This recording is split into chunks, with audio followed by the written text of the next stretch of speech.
Chapter 961. Phoenix became extremely nervous in an instant. She stared at Li Tianlan's movements without blinking, and even held her breath. Daybreak's question was very powerful, but in such a situation, it could only make people feel powerless. Li Tianlan laughed. Suitable. His voice was indescribably feminine in the dim light of the bedroom. I want to come here, so it's suitable here. Tell me, what's not suitable? Daybreak took a deep breath and sneered. Your Majesty is really domineering. But don't forget, this is not Emperor Dong's palace, but the purgatory of heaven capital. You're wrong, Li Tianlan said indifferently. This is the Li family. Can you deny that? Daybreak paused slightly. Li Tianlan's eyes were a little playful. Think it through before you speak. You'll die if you say something wrong. Daybreak closed his eyes and tried to calm himself down. After 2 or 3 minutes, he opened his eyes again and said calmly, Your Majesty, are you here to threaten the purgatory of heaven capital with this child? I'm not that bored, and he's not a person who will compromise, even if this is his son. Li Tianlan smiled sarcastically and gently flicked his fingers. The baby's small body slowly floated in the air, and fell into Phoenix's arms under Daybreak's extremely nervous gaze. Phoenix subconsciously held her son tightly. Her body slumped on the chair behind her, and she breathed heavily.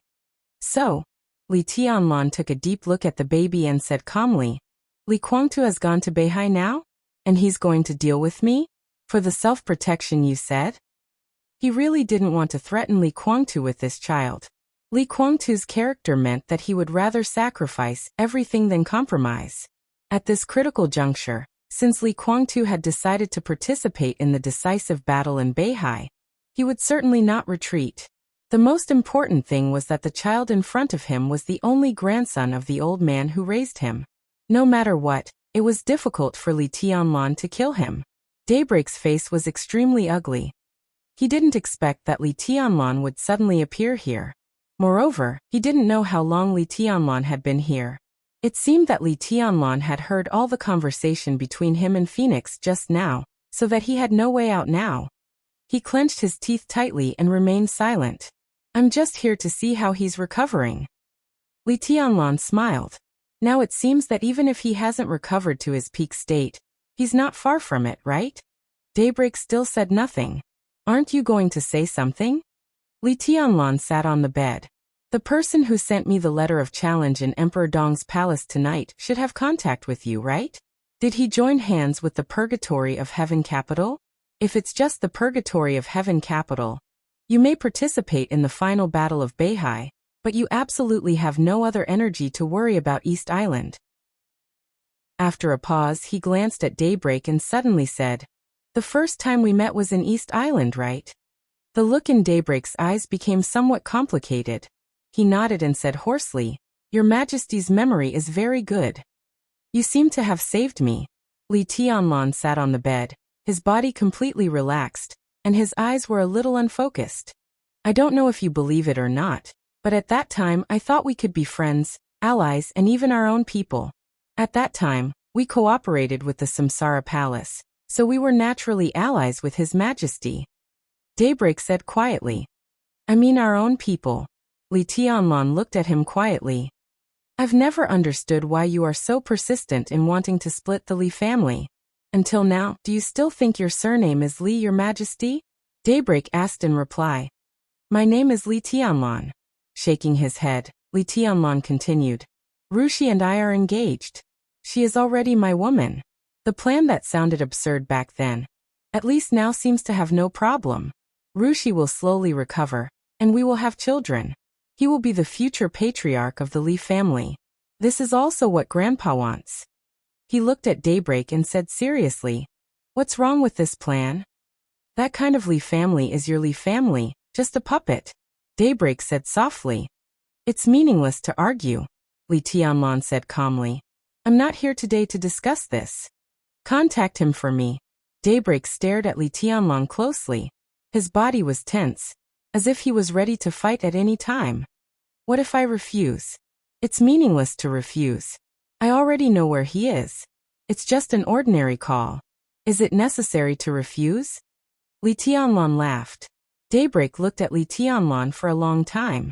He nodded slowly and said softly, "It makes sense. It makes sense." He took out his mobile phone, hesitated, and dialed Li Guangtu's secret number. The phone was quickly connected. Li Guangtu's indifferent voice sounded from the other end of the phone. "What's the matter, Your Highness?" Daybreak hesitated, and was still thinking about how to phrase it. Li Tianlan's voice had come over. "How's the scenery of Beihai?" On the other end of the phone, Li Guangtu suddenly fell silent. Li Tianlan reached out his hand, and Daybreak handed the phone to him. Li Tianlan switched the video mode casually. Li Guangtu's face appeared on the screen. His eyes were deep and quiet. The place where he was a little dark, and there was an obvious sound of waves. Li Tianlan looked at him quietly. The two looked at each other for a while, and Li Tianlan took the initiative to say, "Long time no see." Li Guangtu narrowed his eyes slightly. All kinds of subtle emotions flashed in the depths of his eyes, and finally turned into indifference. "You went to my house just to say long time no see? To see your state, and by the way, to see the current state of the purgatory of heaven capital." Li Tianlan said calmly, "I think it's time for me to take back the purgatory of heaven capital. What do you think? Do you deserve it?" Li Guangtu sneered without hiding it. "You hide in other people's homes, and I do whatever I want in yours. You should ask yourself whether you deserve it or not." Li Tianlan's voice was flat and indifferent. "Do whatever I want, do whatever I want." Li Guangtu repeated it twice, and his whole person became more and more indifferent. "If you want to fight now, I can accompany you to the end. In heaven capital, you can do whatever you want. I only have one attitude." He looked at Li Tianlan with no expression. "If one person in the purgatory of heaven capital dies today, the whole Emperor Dong's palace will not have any peace in the future. I can't kill you, but I can't kill you. Anyone in Emperor Dong's palace, except for you, I can kill whoever I want." Li Tianlan looked at him quietly. There was an undisguised madness in Li Guangtu's indifferent eyes. "No matter what you want to do," Li Tianlan said lightly. Li Tianlan said faintly, "You should know that you can't succeed. If it were in the past, you might still have a chance, but you're too cautious. Maybe the treason case many years ago left a psychological shadow in you. You don't like any uncontrollable variables, and always want to wait until the situation is perfect before you take action. But in fact, how can there be so many perfections?" Li Tianlan smiled. "If you hadn't been afraid of the Samsara Palace and killed me directly, there wouldn't be so many troubles now. But you didn't dare to do it at that time. What can you do now? The situation is different." "So?" Li Guangtu asked expressionlessly. "Come back," Li Tianlan said calmly. "I can give you a chance. There is no need to make things too ugly. You come to Emperor Dong's palace, and the position of the first deputy palace lord is yours. The purgatory of heaven capital can be preserved. As the deputy palace lord of Emperor Dong's palace, you can also continue to be the leader of the purgatory of heaven capital. The purgatory of heaven capital doesn't need to be integrated with Emperor Dong's palace, and it can still maintain a good independence. In the future, my child and Rushi can inherit the purgatory of heaven capital. If you have a different opinion, you can also let Huawu inherit the purgatory of heaven capital. Emperor Dong's palace and the purgatory of heaven capital will form a permanent alliance. What do you think?" Li Guangtu was silent for a long time. In all fairness, if Li Tianlan could do such a condition, it was really good. At least, most people in the purgatory of heaven capital could accept it. But in the end, under such circumstances, even if the purgatory of heaven capital and Emperor Dong's palace formed an alliance in the future, there would be a primary and secondary relationship. The status of the two sides was basically impossible to be truly equal. So Li Guangtu shook his head. "Good condition, but I have a better choice." Still looking forward to the so-called final battle in North Sea, Li Tianlan's voice was deep. "You will die. For my sake, don't force me to kill you. Don't say that." Li Guangtu said lightly, "The name of the Li family is actually not important anymore. Emperor Dong's palace and the purgatory of heaven capital have developed to this point. If the two sides go to war, there is only one goal, that is interests. It's just that our relationship is subtle. The name of the Li family can make us devour each other faster after we destroy each other. Li Tianlan, you can't give up the interests of the purgatory of heaven capital. Similarly, I am also very jealous of your Emperor Dong's palace. Everything you have now is what I dream of. I want it, so I will take it. There is no need to talk about reason and right or wrong. Li Guangtu took a deep look at Li Tianlan. See you in North Sea.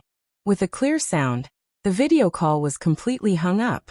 Li Tianlan sat on the bed, expressionless. An indescribable aura emanated from him little by little.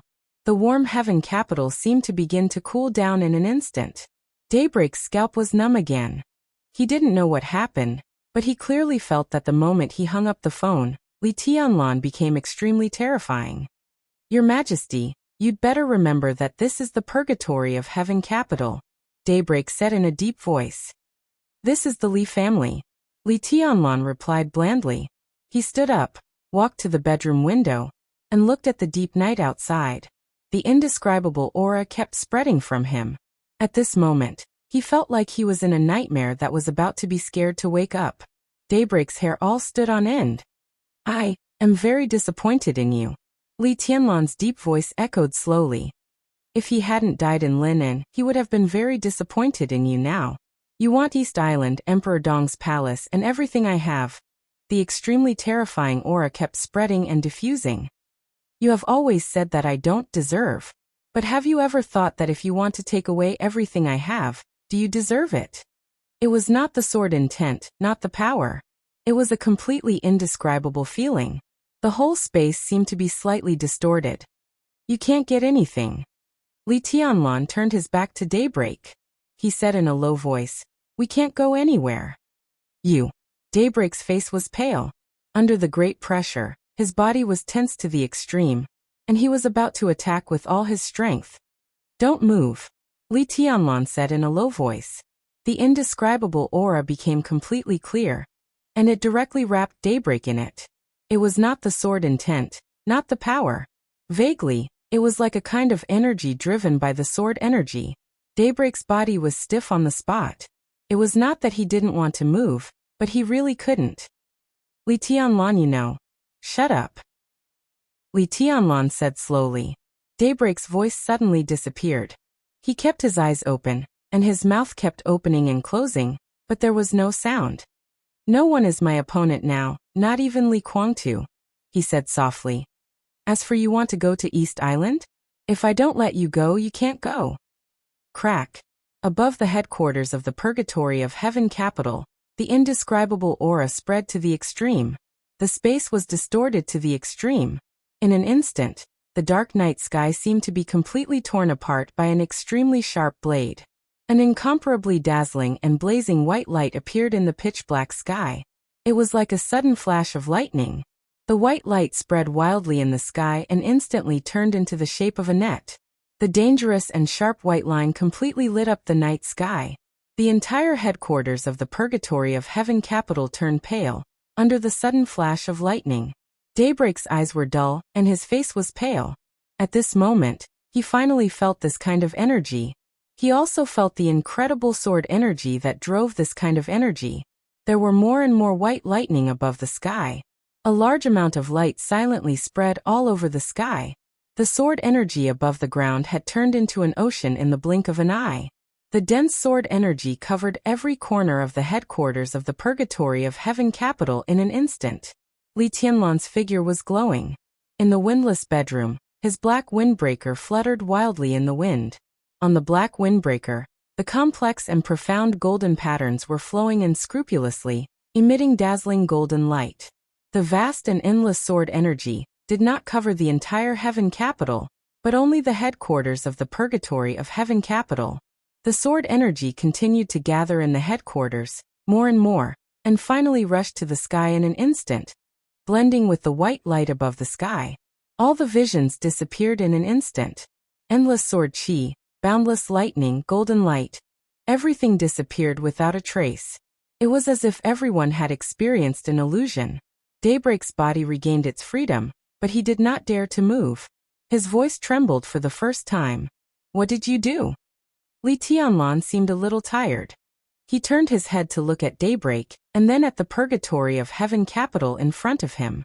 After a few seconds of silence, he whispered again, "I'm very disappointed in you."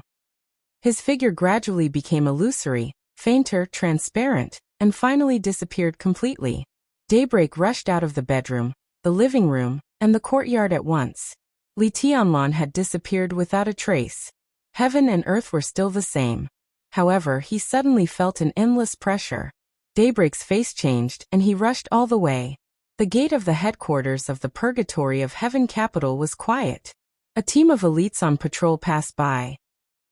Outside the gate, a team of elites who seemed to have just returned from drinking outside was talking and laughing as they walked to the gate. When they saw Daybreak standing at the gate, they were all stunned. Then they subconsciously bent down. But they didn't have time to speak. The moment they bent down, their bodies leaned forward, and their upper bodies seemed to touch an invisible boundary. The sword Qi, which was as majestic as the ocean, suddenly soared into the sky. Several elites of the Purgatory of Heaven capital, who were standing at the gate and bending down, were instantly torn into two halves by the extremely sharp sword energy. Their upper bodies completely disappeared. The lower bodies outside the gate were still intact. Daybreak's body stiffened in place. It was not until this moment that he understood what Li Tianlan meant when he said that he wouldn't let them go. The entire headquarters of the Purgatory of Heaven capital had been completely blocked by Li Tianlan with sword energy. No one could enter or leave the headquarters of the Purgatory of Heaven capital, unless their strength was similar to his. In such a blockade, even a mosquito couldn't fly in. A sword sealed the city. Daybreak suddenly turned his head and looked at the night sky around him. The night sky was extremely quiet, and only the vast sword energy was constantly roaring in the nothingness. It was invisible, but extremely real. This scene could be said to be a real prison. Chapter 962. It was as if there were countless blades and sword radiance quietly in the dark night sky, almost illusory, but the bloody scene just now was so real. Daybreak stood in front of the gate of the headquarters of the Purgatory of Heaven capital dully, and could not say a word for a long time. He sealed the city with one sword and turned it into a prison. Even if he was an invincible realm expert, the scene in front of him was almost completely beyond his understanding. In Eastern Europe, Wang Tianzong's sword energy could travel tens of thousands of meters. That range was enough to cover the entire Heaven capital. But that was an extreme outbreak. The Purgatory of Heaven capital was only the most central part of Heaven capital. It was not surprising that Li Tianlan's sword energy could directly cover the Purgatory of Heaven capital. But it was strange how he could make the sword energy completely seal the headquarters of the Purgatory of Heaven capital. There was no practical meaning in bragging, and Li Tianlan was not so bored. Daybreak was very clear that since he said he could not go anywhere, then such a blockade would not dissipate in a short time. Daybreak stood in place for a while, and finally walked quickly to the gate. The guard at the gate had rushed out, and was standing there looking at the corpse at the gate with an inexplicable look. Seeing Daybreak coming over, several guards bowed at the same time. Sound the alarm and inform all high-level people above the thunder-shocking realm to gather at the gate. Daybreak said in a deep voice. The guard froze for a moment, and did not react for a while. The Purgatory of Heaven capital naturally had its own alarm system, and the alarm in the guard room at the gate was an orange major threat alarm. The Purgatory of Heaven capital had been rooted in Tiannan for more than 2 years. Even when Li Guangtu and Daybreak were in the weakest state, due to serious injuries, such an alarm had never sounded. Go. Daybreak glanced at him and said in a harsh tone. The guard took a deep breath and suddenly turned around, and rushed into the guard room. Ear-piercing alarms suddenly rang wildly in the headquarters of the Purgatory of Heaven capital. All the alarm lights inside the Purgatory of Heaven capital began to shine. Countless searchlights that had been set long ago shone on every blind spot inside the Purgatory of Heaven capital. The weapon terminals placed everywhere were all activated. The combatants kept their posts strictly, and the rotational personnel began to pick up their weapons and gather urgently. Outside Heaven capital, countless forces who were observing the Purgatory of Heaven capital stared at the headquarters of the Purgatory of Heaven capital, which was as bright as day. They had no idea what had happened. Daybreak was still standing at the door, staring at the night sky outside the door coldly. Streaks of lightning flashed in the distance. The thunder-shocking realm experts in the purgatory of Heaven Capital rushed over one after another. They followed Daybreak's line of sight and saw a few corpses, but other than that, everything was normal. A few corpses. Perhaps this was a provocation to the purgatory of Heaven Capital. But no matter what, it was not enough to trigger an orange alarm. Second Highness, what's the matter? A short man with an extremely fierce appearance took a step forward and asked with some doubt. He was an expert at the peak of the thunder-shocking realm, who joined the purgatory of Heaven Capital in the past 2 years. Before joining the purgatory of Heaven Capital, he was also a well-known loner in the dark world. His codename was Grey Ant. Now he was in charge of the internal guard of the headquarters of the purgatory of Heaven Capital.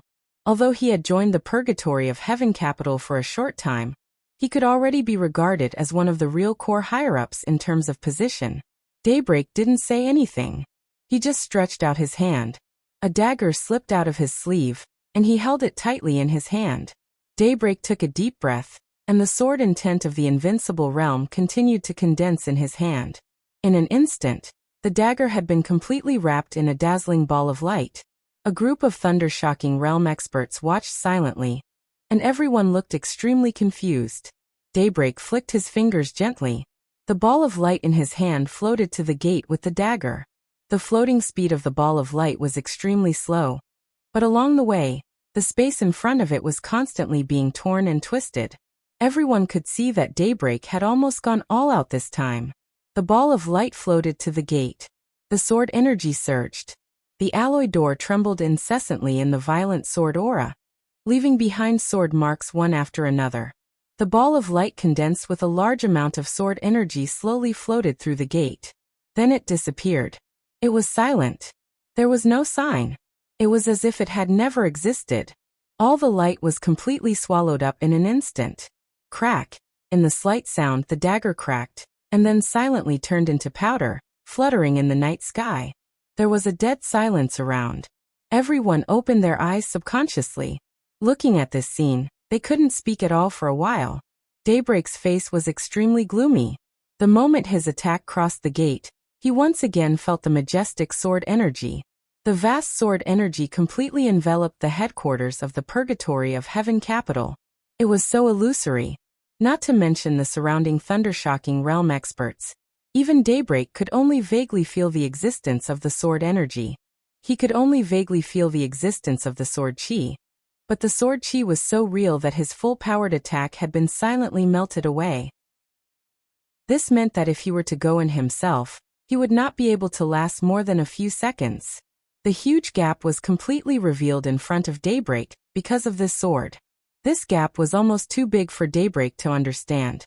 What made his heart even colder was that after entering the invincible realm, he did not feel that the gap between him and Li Guangtu was so big in the occasional sparring with him. Li Guangtu's injury might not have healed, but at least for now, he came to a very real but not very willing to believe conclusion. Li Guangtu was really no match for Li Tianlan. As you can see, Daybreak was silent for a long time before he said in a low voice, "The headquarters has been completely blocked. From now on, no one can enter or leave. I have no way to break this blockade, and I don't know how long this blockade will last, so." Daybreak gritted his teeth fiercely. "Our logistics reserves are very sufficient. From now on, no one in the purgatory of Heaven Capital is allowed to leave the headquarters. Members who are performing tasks outside are on standby. Without orders, no one is allowed to get close to Heaven Capital." His voice was extremely hoarse and difficult, but it sounded like thunder in the ears of others. The headquarters of the purgatory of Heaven Capital was completely blocked? Like a joke, like a nightmare, like whatever it was. All in all, it sounded like complete nonsense to others. But in fact, Daybreak's actions just now had proved the truth of all this. Who did it? Grey Ant's eyes were cold and manic. He had many flaws in his character, but the biggest advantage was that he could not change his mind once he decided on something. In other words, he was absolutely loyal. That was why Li Guangtu and Daybreak let him be in charge of internal defense. But now, someone had completely blocked the headquarters without him noticing. They couldn't go in or out. They were completely imprisoned. Grey Ant felt that he, the so-called head of internal defense, was completely like a decoration. It's Li Tianlan. Daybreak's tone was a little erratic. A few minutes ago he came here, saw Huawu, and talked to His Highness. Then he blocked the headquarters. Damn Li Tian.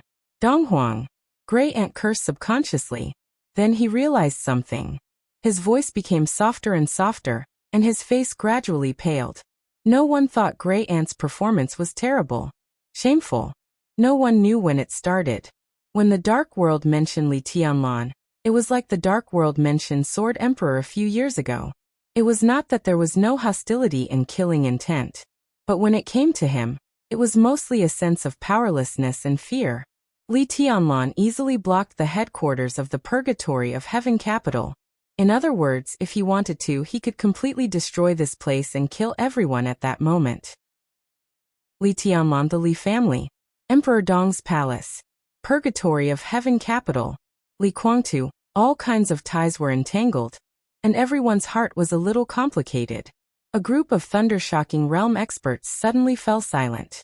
If that's the case, another middle-aged man who looked to be in his 50s came out. Daybreak, does that mean we can't go to East Island? From the simple name, one could see the current structure of the Purgatory of Heaven capital. Most of the newly joined elite experts would always be respectful to Daybreak and call him Second Highness. Daybreak was indeed the second in command of the Purgatory of Heaven capital, and all the old people of the Li family would call him by his code name out of habit. They were all old brothers who had experienced countless life and death situations together, and there was no such thing as high or low status between them. Among the old people of the Li family, even some experts at the peak of the fire-flaming realm dared to put their arms around Daybreak's neck and drink with him in their spare time. But if everything went well, fewer and fewer people would call him by his code name, and more people would call him Second Highness. This was destined to be a very sad thing. So Daybreak had always cherished the present. For these brothers who had experienced countless life and death situations with him, he had never known what was the face and aura of the invincible realm. Daybreak smiled bitterly. This was the most uneasy problem for him now. Regaining control of East Island was the bottom line of the Purgatory of Heaven capital, and it was also the most important goal of the Purgatory of Heaven capital in the near future. Li Kuangtu participated in the final battle of Beihai. When East Island was empty inside, the Purgatory of Heaven capital occupied East Island. If the final battle of Beihai went well, Li Tianlan would die. At that time, the Purgatory of Heaven capital would annex Emperor Dong's palace, unify Tiannan, and take Xianyuan City as its new headquarters. The power of East Island would become the extension of the power of the Purgatory of Heaven capital.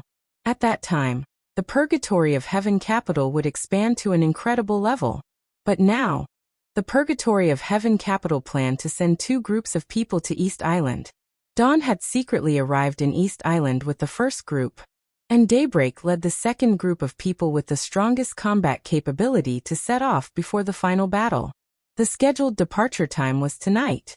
But Li Tianlan now directly locked the headquarters of the Purgatory of Heaven capital. Outsiders couldn't get in, and their own people couldn't get out. Although Dawn was a superior a half-step to the invincible realm, his strength was not enough to conquer East Island. When Daybreak was trapped in the headquarters, this plan could be said to have completely failed. That was to say, from now on, they were already out of the battlefield in East Island. Daybreak gritted his teeth again, and his feminine face looked colder and colder in the night. In fact, His Majesty still cares about old times. In the crowd, another middle-aged man said softly, "Otherwise, why would he lock up the Purgatory of Heaven capital? With his strength, when we fight against him, he can completely kill us all. But now he came and went, only locking up the Purgatory of Heaven capital, and making us out of the battlefield in East Island.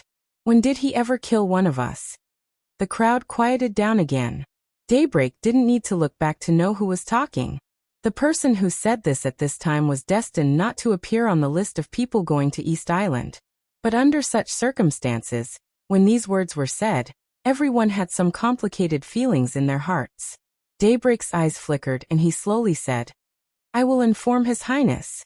If the matter in Beihai is not urgent, he may still have time to come back to solve this problem. Chapter 963.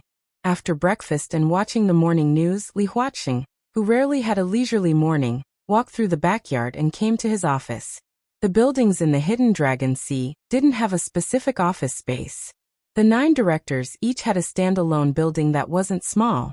There was a front yard and a backyard. The backyard was the resting area. After passing by a small yard with grapevines, the front yard was the office area.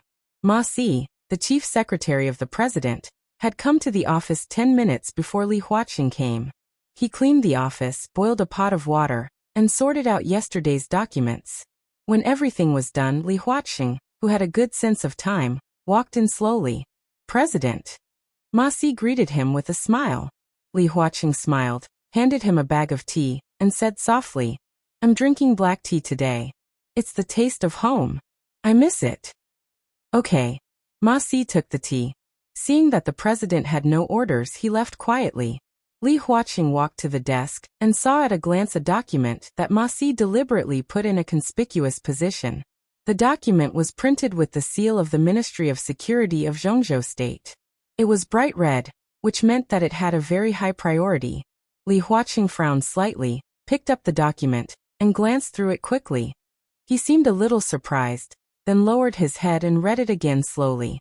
Ma Si pushed open the door of the office, walked in with boiling water, and began to make tea. Is the news confirmed? Li Huaqing raised the document in his hand and asked softly. A strange color flashed in Ma Si's eyes, and then she nodded. It's true. Now the whole dark world should have known the news. Li Huaqing was a little speechless. After a few seconds, he laughed and said, Of course I know it's true, but... He looked at the seal at the bottom of the document. With this seal, it proved that the news was 100% genuine. But some things, even if they knew it was true, were still unbelievable. I probably feel the same as the president. I also think it's a little unbelievable. It's just that this thing really happened. Ma Si laughed and said with some emotion, A mysterious expert challenged Donghuang Li Tianlan. If the opponent is not tired of living, then it can only mean one thing. Tut, Li Huaqing shook his head. The dark world is not peaceful again. It has never been peaceful. Ma Si shook her head slightly. Li Huaqing thoughtfully picked up the document and read it again. He suddenly asked, What do you think about this matter? Ma Si was at a loss and did not understand what Li Huaqing meant. The special warfare systems of all countries have detailed records of what kind of people and experts there are in the dark world. Under such circumstances, it is unlikely that the so-called supermundane experts will appear. Of course, nothing is absolute in the world. In the past few decades, there have been some invincible realm experts who are out of the sight of all countries, but only occasionally.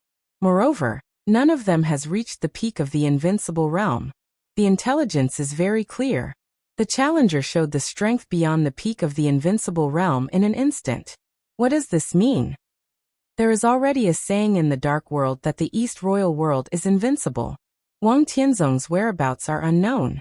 In the current dark world, the combat capability level is very obvious. Li Tianlan can barely be regarded as unique, followed by Li Guangtu and Lin Fengting. Both of them have surpassed the peak of the invincible realm. What about Lin Fengting and Li Guangtu? It is ridiculous that there is no expert at the peak of the invincible realm in the whole dark world. Such a situation is too rare. I believe that the mysterious challenger has the strength beyond the peak of the invincible realm.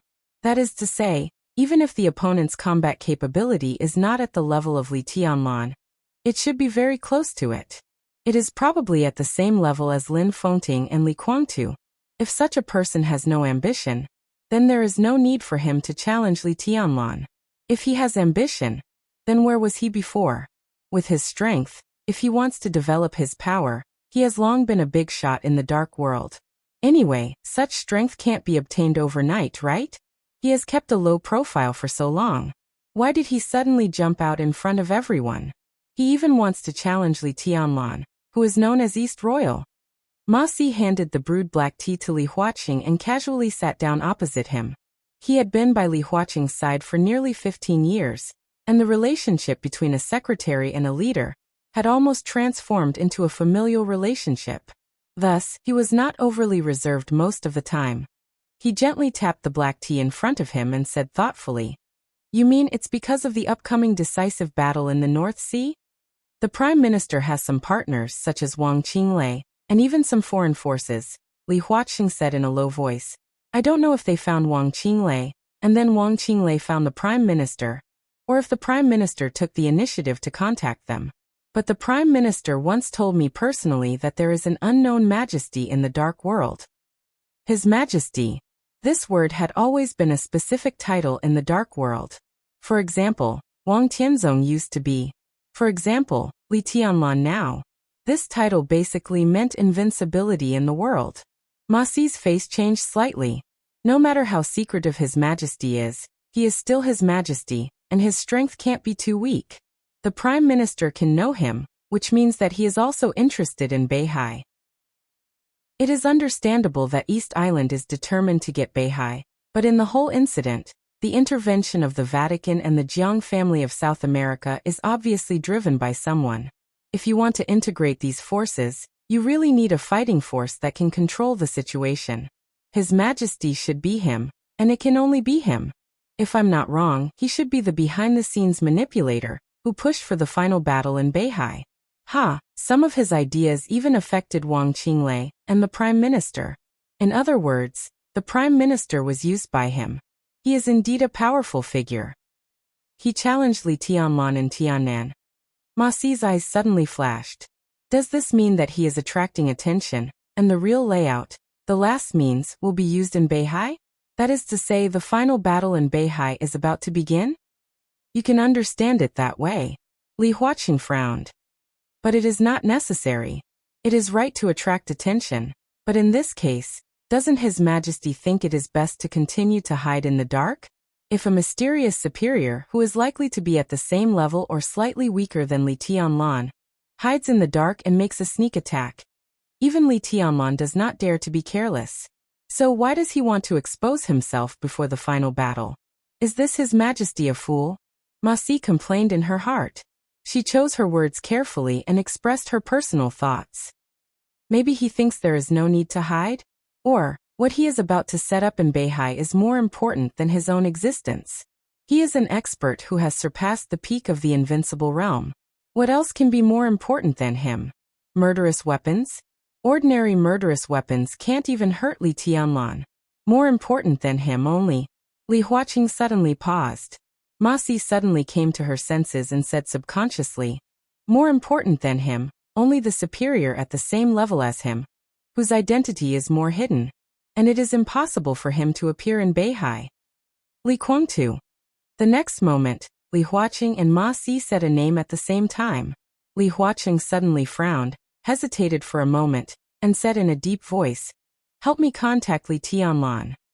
Ma Si took out her mobile phone, found the specially marked number, and dialed it directly. The phone was quickly connected. Li Tianlan's calm voice came from the other side of the phone. "Okay, President, this is Li Tianlan." Li Huaqing smiled, and went straight to the point. "What do you think of the mysterious superior? He may not be very mysterious, but we really don't have evidence to prove his identity. We just have some guesses. In the final battle in Beihai, the ultimate force that Qin Fangqing can rely on is probably him." I suddenly remembered something. Li Huaqing quietly waited for Li Tianlan to finish, and then slowly said, "There has been no news from the purgatory of Heaven Capital for more than 2 years. I don't know how Li Guangtu's state is. Tianlan, some things can't be ignored." His tone was very light, but the meaning of the reminder was extremely obvious. Li Tianlan was silent for a moment. He was a little surprised by Li Huaqing's sudden concern, but he was not surprised. Li Huaqing and the academics still remained neutral. They withdrew from the cooperation with the Prince Group, and also did not make any comments on Li Tianlan's approach. Their neutral attitude was obvious. But now even a fool could see that Qin Fangqing's chances of winning were not good. And the academics seemed to be neutral, but for the Prince Group and Qin Fangqing, it was a real betrayal. If Qin Fangqing could win, It was hard to say what would happen to Li Huaqing himself, but the academics would definitely not have a good life. However, Li Huaqing always left some leeway. This neutral attitude was the leeway he left. Even if the prince group won in the end, the scale of the academics might shrink, but it would not completely disappear.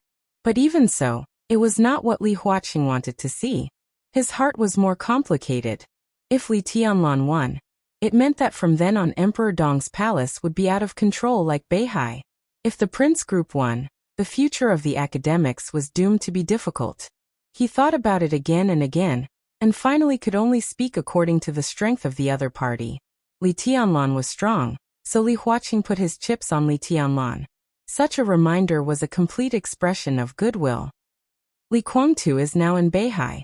In fact, I just came back from Heaven Capital last night. Li Tianlan said calmly. What is certain is that if the final battle will break out in the near future, then no one in the purgatory of Heaven Capital needs to worry except Li Guangtu. Li Huaqing's heart suddenly shook, and he subconsciously narrowed his eyes. He couldn't understand the meaning of Li Tianlan's words for a while, but the point he wanted to say was not this. Now the most important thing to worry about is Li Guangtu. I don't know how Li Guangtu's current state is, and the mysterious expert who is challenging him is also very strong. At present, it is certain that there are already several invincible realm experts involved in the next final battle. If these two people are added, what are the odds of winning? There was no response from the other side of the phone for a long time. Just when Li Huaqing thought that the phone had been hung up, Li Tianlan's voice sounded. Don't worry.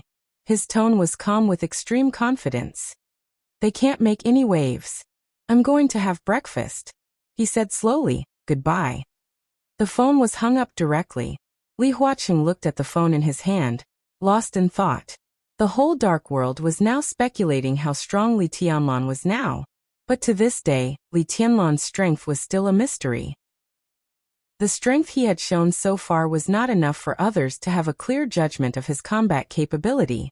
He thought of Li Tianlan's tone.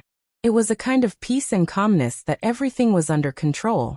Did Li Tianlan really have the absolute confidence to overturn the luxurious lineup of two experts who had surpassed the peak of the invincible realm, and several invincible realm experts by himself? If he really had this ability, with such a lineup, did it mean that he could really sweep the entire dark world with his own strength? He might not have reached Wang Tianzong's realm at that time, but the Chosen One was never a realm. If he could do this, Li Tianlan would be the real Chosen One of this era before Wang Tianzong recovered from his injury. Li Huaqing took a deep breath. He picked up the teacup and took a sip of his hometown's black tea. After a long time, he sighed sincerely. The times are really going to change. Just as Ma Si was about to say something, his phone rang again. But it was not the work phone in Li Huaqing's hand that rang, but Li Huaqing's personal phone. Ma Si stood up and wanted to leave. Li Huaqing waved his hand and motioned him to sit down. He took out the phone and glanced at the number. He narrowed his eyes and his expression was a little subtle. He didn't expect to receive this call at all. He didn't know why this call was made at this time. Li Huaqing hesitated for a moment, but still pressed the answer button, but he didn't speak. Okay, President, this is Jiang Shan. On the phone, Jiang Shan's calm voice rang out unhurriedly. Okay. Li Huaqing responded faintly, indifferently. Both sides held the phone, and were silent for about 10 seconds. Jiang Shan was the first to laugh. Well, President, I'm reporting to you this time. The work in Beijing is very difficult. Li Huaqing's eyes were deep and a little unfathomable. Did something unexpected happen again? Ma Si finally knew who was on the other side of the phone. He raised his head in surprise and glanced at Li Huaqing. No. Jiang Shan chuckled and said, Beijing is still stable now. The chaos 2 days ago has caused a lot of pressure on everyone. Today, I'm mainly reporting this matter. At present, Beijing has preliminarily counted the number of the families of the deceased, and the first batch of pensions was issued yesterday. Today, the second batch of pensions will also be issued. This money can be guaranteed to fall into the hands of every family member. The total amount is more than 400 billion, and it will probably be distributed tomorrow afternoon. More than 400 billion. Li Huaqing's body shook. He had expected this amount, But he didn't expect Jiang Shan to take out the money so quickly. It was impossible for the entire Beijiang to have 400 billion now. Li Huaqing's expression suddenly became serious. When Jiang Shan dealt with the world in Beijiang, the Hidden Dragon Sea was in a meeting. Several directors almost watched the whole process of Jiang Shan's handling, as well as his promises and speeches afterward. 2 days had passed since the incident. Among the 9 directors, 2 had made public comments on the matter. Chen Fangqing directly evaluated Jiang Shan's behavior as a thief of the state. Dong Qingwudi's words were equally fierce, and he used the word wolf's ambition as an evaluation. Jiang Shan's various behaviors showed that he wanted to take Beijiang as his own, and turn the land of more than 1 million square kilometers in Zhongzhou State into the Jiang family's own base and headquarters. He did so and expressed so, but after all, he didn't say it clearly. Jiang Shan was a very mature guy. He didn't say it clearly, but it seemed to be a buffer between him and Zhongzhou State.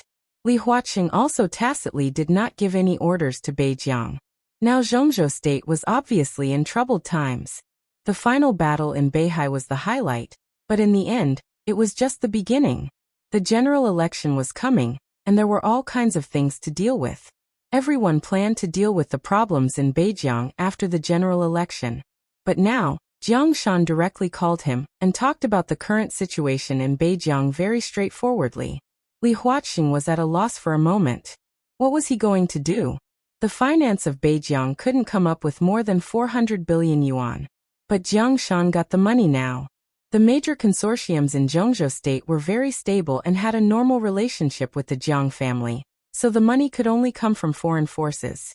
Jiang Shan's report could be said to be arrogant and a little brazen. Did he want to lay his cards on the table only 2 days after the incident?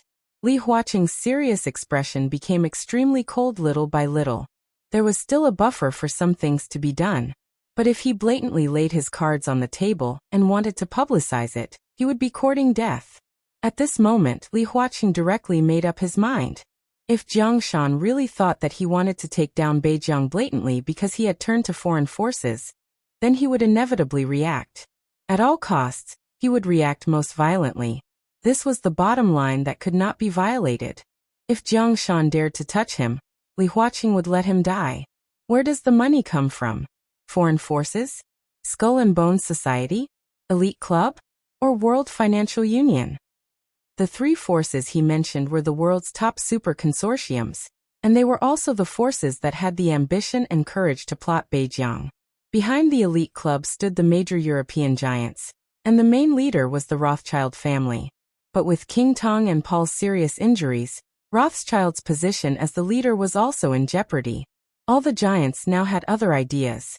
Behind the Skull and Bones Society was Star State and the whole of America. They were equally powerful. With the support of Star State, they were even more domineering than the elite clubs in many cases. The World Financial Union was a relatively loose organization, but it also had a very special factor. Its headquarters was located in Arad, and it was backed by countless energy and money. Although it was loose, it could also unite sometimes. The elite clubs of Europe, the Skull and Bones Society of Star State, the World Financial Union of Arad, and the Wang family of Beihai and the Flourishing Age Fund of Zhongzhou State were almost the 5 giants of the world financial world.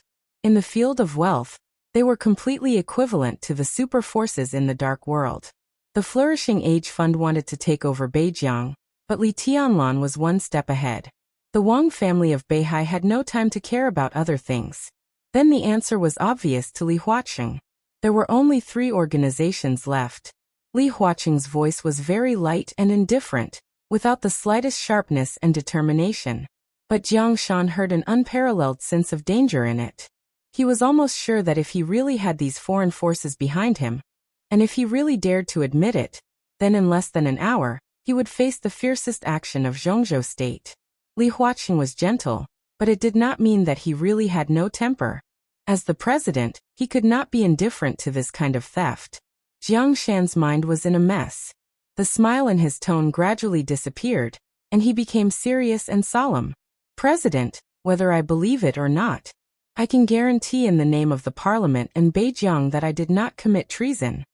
His voice was clear and strong, with great weight. Oh, Li Huaqing gave a non-committal response. Come to Beijiang, President. Jiang Shan suddenly said. Come to Beijiang and have a look. There are no foreign forces here. It is still the territory of Zhongzhou State.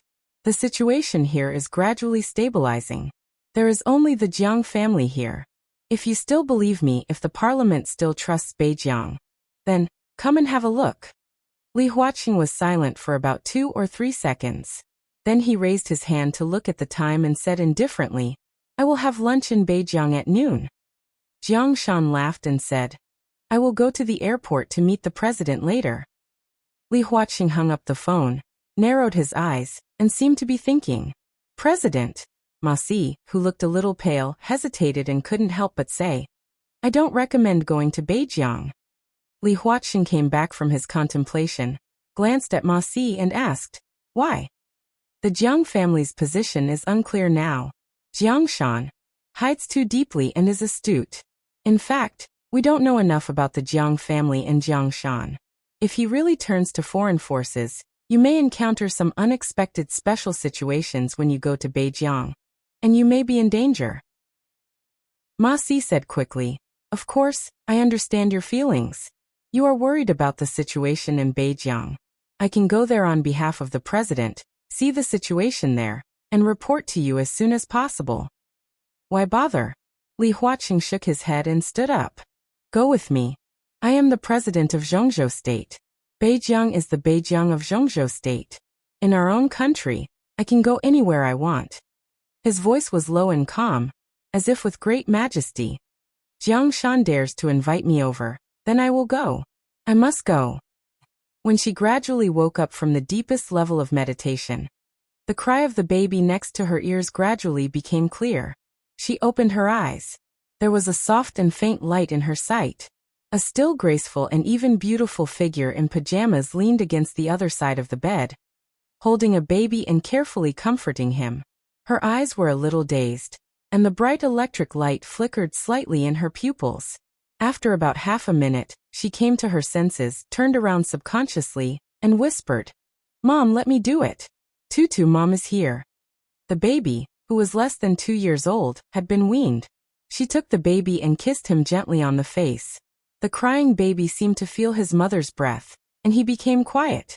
He grabbed his mother's arm with his little hand, hummed softly, and slowly fell asleep again. She waited for a while, carefully put the baby on the bed, and smiled apologetically at the woman beside her. Tutu usually sleeps very well. I thought he wouldn't wake up. You don't have to work so hard, do you?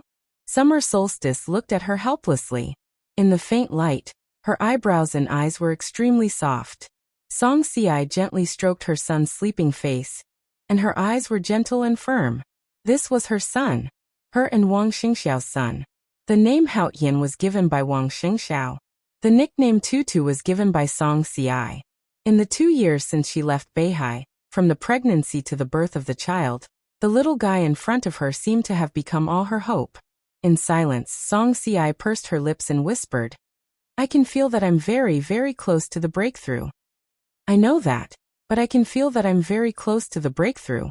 Summer Solstice reached out and touched Song Si's hair, whispering, but in fact there's still a long way to go before the real breakthrough. Song Si's expression didn't change and she whispered, That's why you have to work harder.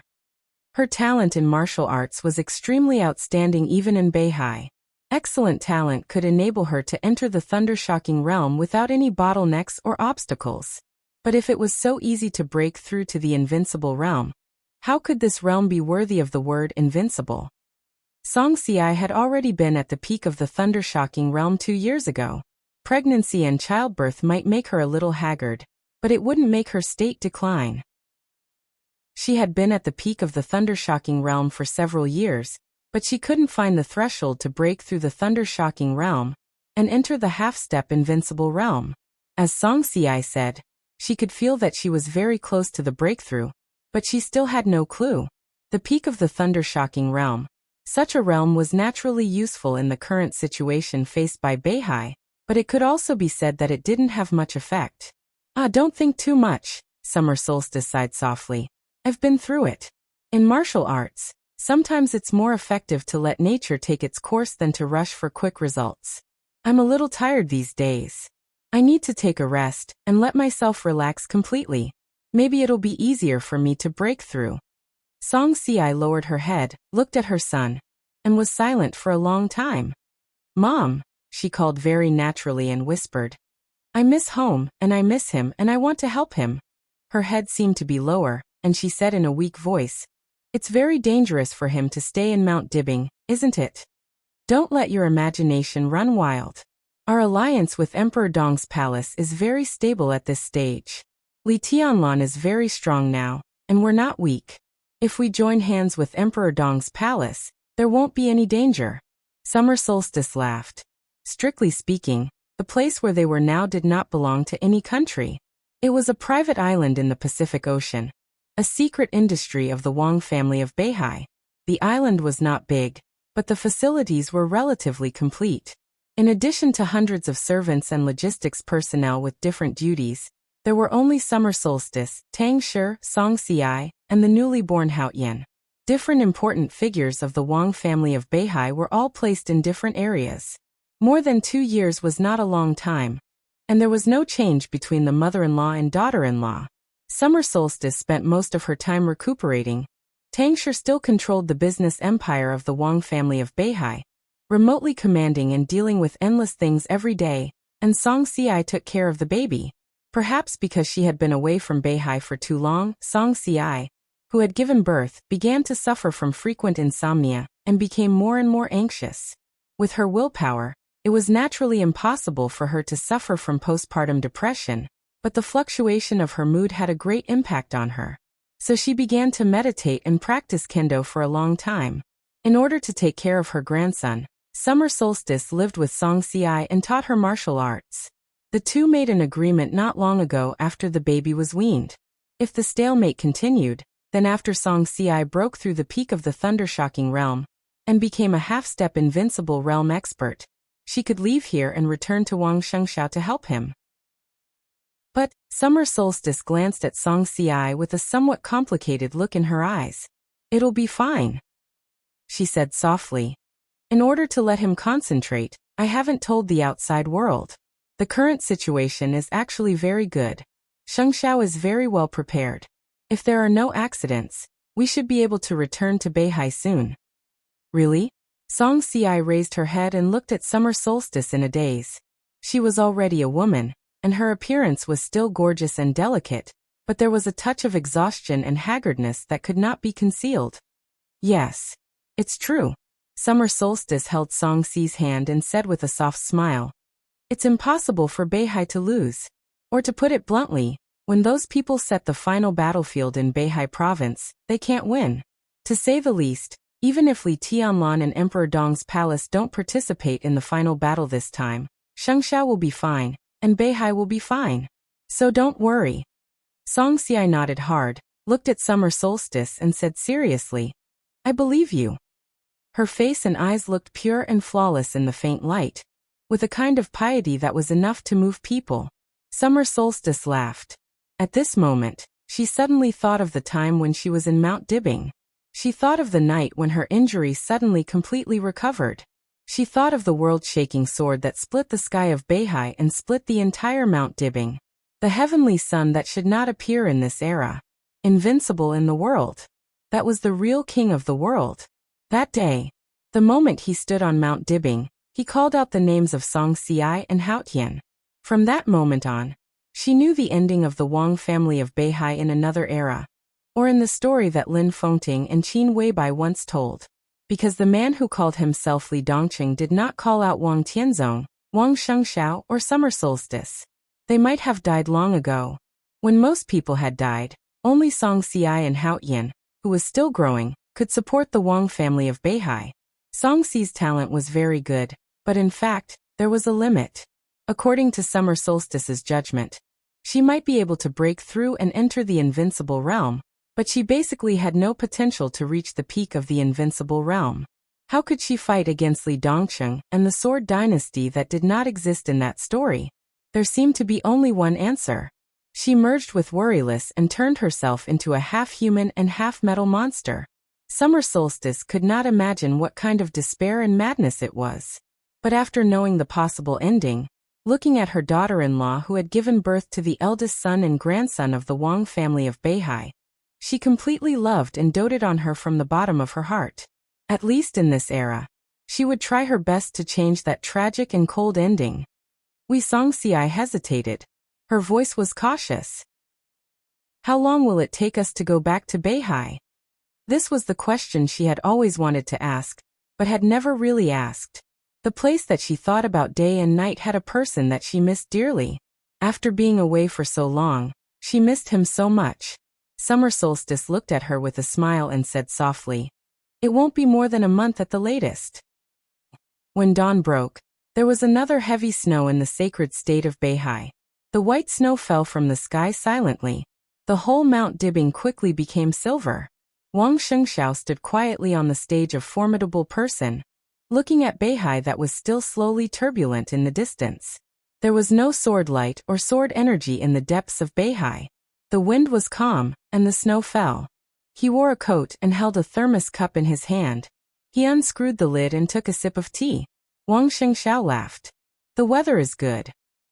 Xianming stood beside Wang Shengxiao and smiled. He whispered, "The average temperature of Beihai this year is 1.5 degrees lower than in previous years. It's still a little cold. I like this kind of weather." Wang Shengxiao nodded and said slowly, "It can make people more clear-headed." Xianming kept his smile and said nothing. "Is there any result?" Wang Shengxiao suddenly asked. The matter of the mysterious expert challenging Emperor Donghuang was still fermenting. The whole dark world had been completely boiling overnight. Beihai had exchanged a lot of information with Emperor Donghuang's palace as soon as they got the news and tried to identify the opponent. This task naturally fell on Xianming. No. Xianming was a little helpless. There are too few experts at this level. Whether now or in the past, there are only a few of them. Lin Fengting and Li Guangtu can be ruled out. The former will not challenge Li Tianlan, and the latter will not do such a thing. And they practice swordsmanship. There is sufficient evidence that the mysterious expert who challenged Li Tianlan mainly practices the domain. Neither Lin Fengting nor Li Guangtu is suitable. Domain. Wang Shengxiao narrowed his eyes and muttered to himself. Xianming looked even more helpless.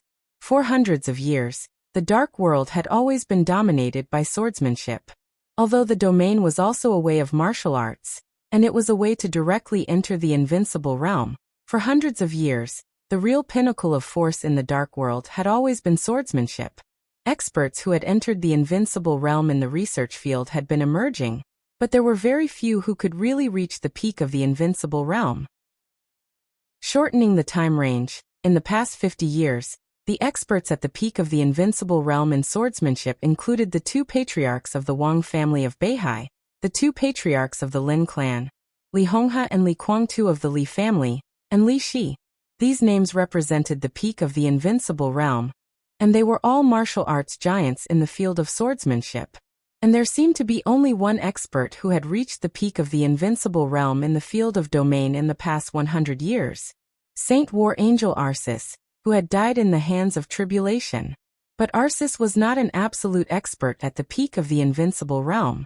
Even when Wang Tianzong had not broken through to the peak of the invincible realm, Arceus in the state of coronation was a little worse than Wang Tianzong. As for the others, Gu Xingyun, Jiang Qiansong, the patriarch of Rothschild Paul, at best, they were only close to the peak of the invincible realm. Before the invincible realm, there was no advantage or disadvantage between swordsmanship and domain. But after the invincible realm, it was an almost irrefutable fact that swordsmanship was superior to domain. But now, a mysterious expert who had directly broken through to the peak of the invincible realm in the field of domain suddenly appeared, and he even dared to challenge Li Tianlan, who was vaguely the top expert in the dark world. When the major forces got the news, they all felt that their worldviews were shattered. After the shock and astonishment, they were confused, because such a person seemed to come out of nowhere. In everyone's knowledge, there was no expert who could reach the peak of the invincible realm in the field of domain at present. Then where did this expert who had surpassed the peak of the invincible realm come from at this time?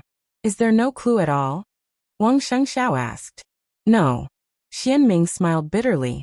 According to our intelligence, such a person shouldn't exist at all. At present, the only scientific explanation is that he has been secretly strengthening his strength.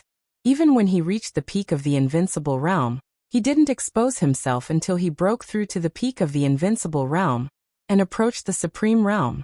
That's the only explanation, but it's also, he hesitated. But it's also the most nonsensical explanation. Wang Shengxiao added with a smile. Xianming nodded with a bitter smile. That's true. If there is such a person, I can't imagine how wretched he will be. Even an expert at the peak of the invincible realm doesn't dare to enter the secular world. How can such a person break through to the peak of the invincible realm? Wang Shengxiao looked at the sea in the distance in silence and didn't speak. Xianming hesitated and wanted to say something. Say what you want to say. It doesn't matter if you're wrong. Wang Shengxiao said blandly. I think, Xianming frowned, hesitated for a moment, and said softly, when exchanging intelligence with Emperor Dong's palace, it was military counselor who contacted me. His tone was a little hesitant. I feel that military counselor seems to know something, but he didn't say it. Of course, this is just my intuition. There is no evidence. Wang Shengxiao drank some water again. After a long time he said in a low voice, it's understandable. At least in this matter, if military counselor really knows something but doesn't tell us, it means that they are not honest enough with us. Xianming said softly. There's no need to worry about this. Wang Shengxiao coughed and laughed. We also don't tell Emperor Dong's palace something. Cooperation is just cooperation. And it can be foreseen that after the final battle, the situation in Zhongzhou state will be in a new balance. Our cooperation with Emperor Dong's palace will also end at that time. At that time we may become opponents fighting for interests. It's normal for them to hold back from us. But I don't understand, Xianming said with some doubts. That's the enemy of Emperor Dong's palace. At least we are still cooperating. Why does Emperor Dong's palace hide the enemy's intelligence from us as partners? It doesn't make sense. If I were military counselor, if I knew something, I would certainly not hold back in this regard. Instead, I would rely on the strength of my allies. Maybe. Wang Shengxiao's smile was a little strange. Maybe he thinks that Beihai is no longer capable of participating in this kind of thing, or, Xianming lowered his head and did not speak. It's clear, isn't it? Wang Shengxiao said quietly. Xianming's face suddenly became ugly. The challenger was the enemy of Emperor Dong's palace. Beihai didn't belong to Emperor Dong's palace. Military counselor knew something, but he hid his enemy's intelligence from Beihai. Of course, this was not the way to protect one's enemy. Then there was only one possible explanation. The opponent was not only the enemy of Emperor Dong's palace, but also the enemy of the Wang family of Beihai. Hiding the opponent's intelligence might become the intelligence advantage of Emperor Dong's palace and Beihai after the end of the cooperation. Even further, Emperor Dong's palace hoped to hide this person's intelligence so that he could cause enough trouble for Beihai in the final battle of Beihai. Everyone knew very well. The reason why Li Tianlan participated in the final battle of Beihai was not that he had any good feelings for Beihai, but that the two highly similar organizations instinctively banded together after encountering a problem. It was impossible for Emperor Dong's palace not to understand the principle of interdependence. What was more, the result of the final battle of Beihai was directly related to the future layout of Emperor Dong's palace. From this point of view, if one wanted to put it bluntly, that was in the final battle, Li Tianlan hoped that he could win. As for how much loss Beihai would suffer, it was not a problem he cared about at all. As long as Beihai still existed after the battle. Emperor Dong's palace, Xianming gritted his teeth. His evil intentions should be punished. We are allies but also opponents. Wang Shengxiao's tone was calm and a little cold. Then Xianming glanced at Wang Shengxiao. It's okay. Wang Shengxiao laughed. Continue to investigate. It would be best if you can find out, but it doesn't matter if you can't. I will wait for them on Mount Dibbing.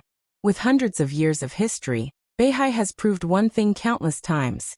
No matter what situation it is in, no matter what it encounters, Beihai can't be afraid of any enemy. Xianming was speechless. I remember a saying. Wang Shengxiao's voice was absent-minded. It's a famous saying from my great-grandfather. Xianming was stunned for a moment, and then he understood. Wang Shengxiao's great-grandfather was the grandfather of Sword Emperor Wang Tianzong. Before Wang Shengxiao, before Wang Tianzong, and before the old patriarch of Beihai. He was the #1 person on the divine list in the Dark World in that era. He was also the most famous tyrant among the patriarchs of Beihai. At his peak, he once stood on the stage of Formidable Person, and said a famous saying that was still circulating in the Dark World. I'm standing here. As far as I can see, those who refuse to surrender should be destroyed. Wang Shengxiao muttered to himself and whispered, If you leave Beihai for a long time, will you miss it here? Xianming seemed to be still immersed in that sentence. Hearing that, he was stunned for a moment and whispered, Yes. His voice was very soft, but it was extremely firm. I think all of us will. Wang Shengxiao laughed. I miss the bright moon in Beihai and the snow in Shenzhou. His voice was so soft as if he was sleep-talking. Xianming, he asked slowly, have you ever seen the breath of the sea? Chapter 964. The grand and somewhat spacious hall was filled with dense darkness. The faint light flickered and shone in every corner. Darkness was like the main melody, bringing thick shadows one after another in the hall. The surrounding tall walls and pillars were engraved with dark-style reliefs. In the dim light, they looked especially gloomy and strange. At the end of the hall was a platform with steps piled up. The platform was not very big, but it was high enough. The platform faced the main door, and the scarlet-red carpet extended all the way to the outside of the door. On both sides of the carpet, ancient and awe-inspiring armors, swords, and spears were placed every 10 meters. They were majestic, like guards, silently and resolutely guarding the hall. In the light and careful footsteps, he lowered his head and walked into the door of the hall with some fear, but no hesitation. The dim light shone on his body, and the white suit on his body was illuminated with a faint blood color against the carpet. The handsome face that was completely taut because of nervousness seemed a little distorted in the dim light. He lowered his head and bent down, respectfully holding a box with both hands. He passed by one armor after another, and finally stopped in front of the scarlet carpet on the steps. He hesitated for a moment, and did not choose to step on the steps. Instead, he bent down deeply in front of the steps and raised the square box that was not too big with both hands. On the platform above the steps, a cold female voice sounded, "Come up." The light in the hall was dim, and the highest platform was completely dark, without any light, as if it could devour everything. He held the box, his body trembled slightly. He gritted his teeth and carefully stepped on the steps. 13 steps. What an unlucky number. He thought silently, staring at the steps and carpet under his feet from beginning to end, and did not look up. The female voice in the darkness did not sound again. So he braced himself and walked forward. Stepping on the steps and walking forward for about 10 meters, he saw an extremely old bronze table. The pattern on the long metal table was blurred because of the lack of light. Behind the long table, a woman sat quietly on a long black chair. She could not see her figure, her face, her expression, and her age clearly. She could not see anything clearly. She was like the deepest darkness, quiet and soundless. His head was still lowered. From his point of view, he could only vaguely see a pair of fair and slender legs in the darkness. She only glanced at it unintentionally, and then lowered her head in fear. She maintained her posture of bending over, and once again raised the box in her hand. "What is it?" The emotionless female voice rang out in the darkness. "This is my gift to you." He maintained a humble posture as if he could crawl on the carpet at any time. The box was placed on the long bronze table. In the darkness, a slender yet excessively pale hand reached out and opened the box. He bowed his head and said nothing. There was a sudden silence in the darkness for a few seconds. "Milos." There was no reaction of surprise. Instead, the female voice spoke with some astonishment. "Milos Pong Edwards. Code-name Death Penalty, the top expert of the half-step invincible realm, the chief executioner of the Jiang family of South America. He was the closest person to the real invincible realm in the Dark World. He was like Dijiang before the breakthrough, saint before the breakthrough, firmament of the Wang family of Beihai, military counselor of Emperor Dong's palace. Milos's strength was great. In the state of full outbreak, he could almost fight against an ordinary invincible realm expert in a short time. This state would not last long, about 20 seconds, but it was enough to make him one of the most dangerous people under the invincible realm in the dark world.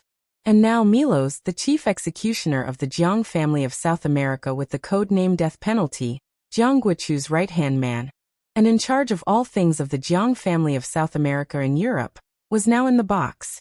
There was some blood in the box. Milos's face was treated and looked clean and clear. This was a head. Milos's head. Yes, I heard that he offended you verbally some time ago, so I think you will like this gift. Milos is planning a big action against the Dark Knights recently. He didn't say it clearly, but it should be aimed at all the peripheral forces of the Dark Knights in Europe. He also invited me, so he is here now. The woman in the darkness was silent for a while. Very good, she said indifferently. I like this gift very much. What's your name? Randa. Your Highness, my name is Randa. I have a second gift for you. That is myself and more than 70% of the assassin's strength. The assassin. It sounded like a small, unfashionable organization. But in fact, it was the invincible realm force in the dark world. It could even be said to be the youngest invincible realm force in the dark world today. Much younger than Emperor Dong's palace. They had only developed for about a few years. Many things had just taken shape, or even not. Speaking of foundation, they naturally didn't have it. In terms of scale, it was not a superpower. Everything was still developing. But now, they had no chance to continue to develop. The most important reason was that the leader of the invincible realm of the assassin died a few days ago. In Zhongzhou State, in Huading, he was killed by Dong Huang in one move. The assassin was a force of Zhu. If Zhu was still alive, they should still be working with the Jiang family of South America, the Holy Land, East Island, and His Majesty to prepare for the next decisive battle in Beihai. But with Zhu's death, the atmosphere inside the assassin suddenly changed completely. Their force had just started. Without Zhu, it would be difficult for them to protect themselves, let alone participate in the game at the level of Dong Huang and His Majesty. No matter how young the assassins were, they were still a force with invincible realm experts. When they lost their invincible realm experts and had not gained a firm foothold, there were too many people who wanted to devour them completely. Even in the eyes of the superpowers, the assassin had no foundation. The seemingly dry structure was not worthless. It also meant a huge force. Decisive battle? As soon as the news of Zhu's death spread inside the assassin, all the higher-ups in the assassin almost gave up the idea at the same time. They didn't even think about revenge for Zhu at all. They didn't discuss it at all. Revenge for Zhu? This was a complete joke inside the assassin. They didn't even dare to think about it, let alone do it. What they wanted to do most now was to protect themselves. So they refused some of the action requests put forward by the Jiang family of South America, without hesitation. When Milos, the chief executioner of the Jiang family of South America, personally came to order them, there was almost no hesitation. The assassin became a real assassin on the spot. More than 10 senior assassins used various means to besiege him at all costs. After more than an hour of entanglement, they finally killed Milos, whose codename was Death Penalty. Then Randa, the strongest person inside the assassin, carried Milos' head and went directly to the headquarters of the Dark Knights to meet the Dark Queen of the Dark Knights. The Dark Queen was the new master of the Dark Knights.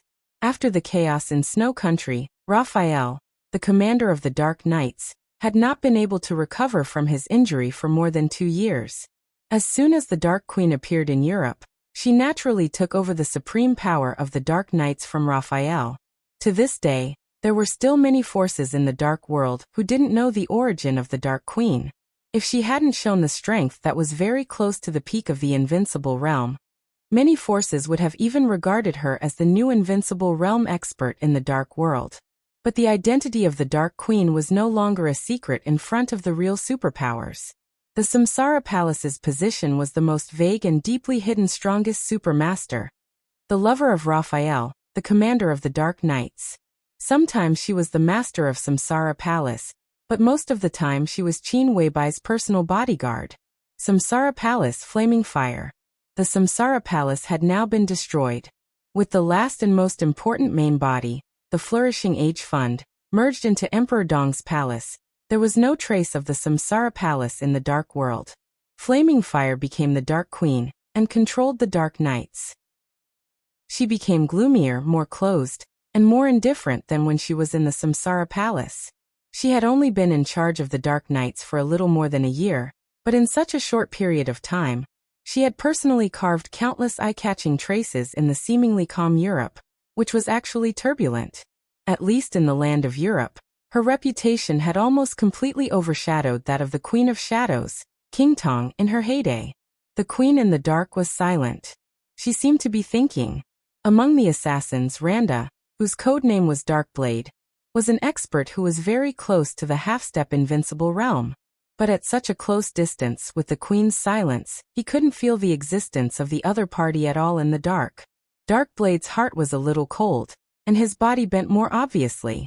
He was not only an expert who was close to the half-step invincible realm, he was also an assassin who was good at restraining his breath, hiding, and perception, and was close to the half-step invincible realm. But now, separated by a long bronze table, if he didn't look at the pair of beautiful long legs in the dark, he couldn't feel the existence of the other party at all. Like clouds and mist, it was an extremely illusory feeling. This feeling made Randa tremble from the bottom of his heart. This illusory feeling seemed to fully explain one thing. If the other party didn't control the Dark Knights but became an assassin, she could definitely become the most terrifying assassin of the invincible realm in this era. Do you mean that the assassins are willing to submit to the Dark Knights? After a long silence, the Queen's light and emotionless voice sounded again. No, not to submit to the Dark Knights, but to you. The assassins are willing to be the sharp blade and loyal dog in your hands. If your will is for us to join the Dark Knights, we have no objection. But we still hope that we can have our own organization. Randa's voice was respectful and humble. Randa's voice was respectful and humble. Tell me your reasons. There seemed to be a touch of curiosity in the Queen's voice. Randa hesitated for a moment, and finally decided to tell the truth. The assassins were promoted to a very high position, but they fell down. If the assassins want to survive, they can only rely on the real strong. You have many choices, the Queen said calmly. The Dark Knights are not the best. In fact, we don't have many choices. Randa smiled bitterly. In this case, whether we go to the Sanctuary, the Jiang family of South America, or East Island, the other party will regard us as cannon fodder in the final battle in Beihai. Our death is even worthless, because from the beginning to the end, a considerable number of assassins think that the final battle in Beihai is meaningless to the assassins. Now that Zhu has fallen, we have no reason to go to Beihai to fight. We don't want to go to Beihai, which is empty now. Beihai is too chaotic now. And even if we are willing to join Beihai, I'm afraid Wang Shengxiao won't trust us easily. Emperor Dong's palace is a good choice, but His Majesty East Emperor has just killed Zhu. We don't dare to think about his attitude toward the assassins. Kunlun City is on the verge of collapse. It's also not our choice. Randa's smile was extremely bitter. So, the Dark Knights is our best, or even our only choice. Similarly, you used to be the supermaster of Samsara Palace. If we go to your side, even if His Majesty East Emperor will vent his anger on us because of Zhu, we won't see His Majesty's sword light under your command. His Majesty East Emperor. The Queen laughed. Her emotions grew stronger and stronger, and she became extremely sarcastic. What does East Emperor have to do with me? Just because I used to be the supermaster of Samsara Palace? Once. Randa lowered his head and said nothing. Why did Flaming Fire become the Dark Queen? It had always been a strange thing in the Dark World. It seemed that the Queen and Emperor Dong's palace had no connection, but the cooperation between the two sides in Wulan State had never been broken. Excluding the Flourishing Age Fund, the interests of Wulan State could now be said to be the main source of income for Emperor Dong's palace. After the chaos in Snow Country, Emperor Dong almost did whatever he wanted in Wulan State, and occupied the biggest interests. After Emperor Dong's palace, the Dark Knights occupied the biggest interests in Wulan state. The cooperation between the two sides was extremely close in this regard. Even if the Dark Knights had robbed several interests that should have belonged to Emperor Dong's palace in the past 2 years, Emperor Dong did not say anything. After Emperor Dong returned to Tiannan, he also did not express any opinion about it.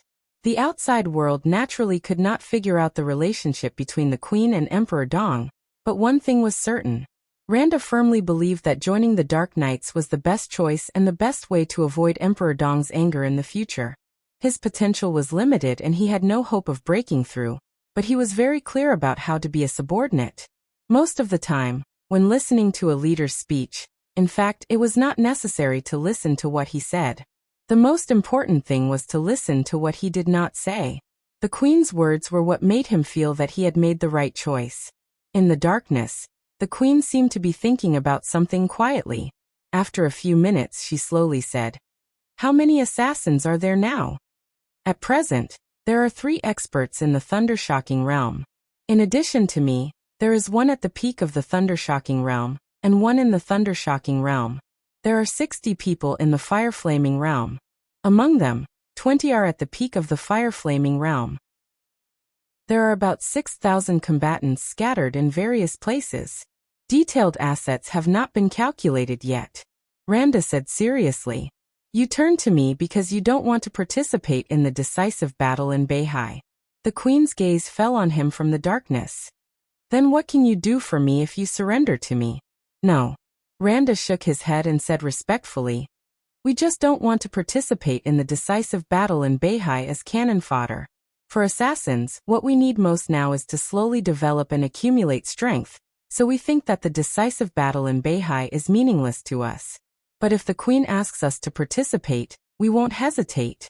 Your meaning is our meaning." "Ha!" The Queen chuckled softly. "Go to Annie," she said slowly. "He will arrange your position." Annie was her personal bodyguard. Strictly speaking, she did not belong to the Dark Knights. Since the assassins turned to her, the arrangement of the assassins naturally had to be handed over to Annie, not to the higher-ups of the Dark Knights. Randa nodded and bowed deeply to the Queen in the darkness. Little by little, he walked backward down the steps and slowly walked out of the dark hall of the Dark Knights. The Queen sat on the dark platform and watched his figure slowly disappear, leaving the hall completely. She took a deep breath and suddenly coughed violently. Puff! A mouthful of blood spurted from her mouth and fell on the long bronze table and the bright red carpet in front of her. She was short of breath and curled up slightly. She looked extremely painful.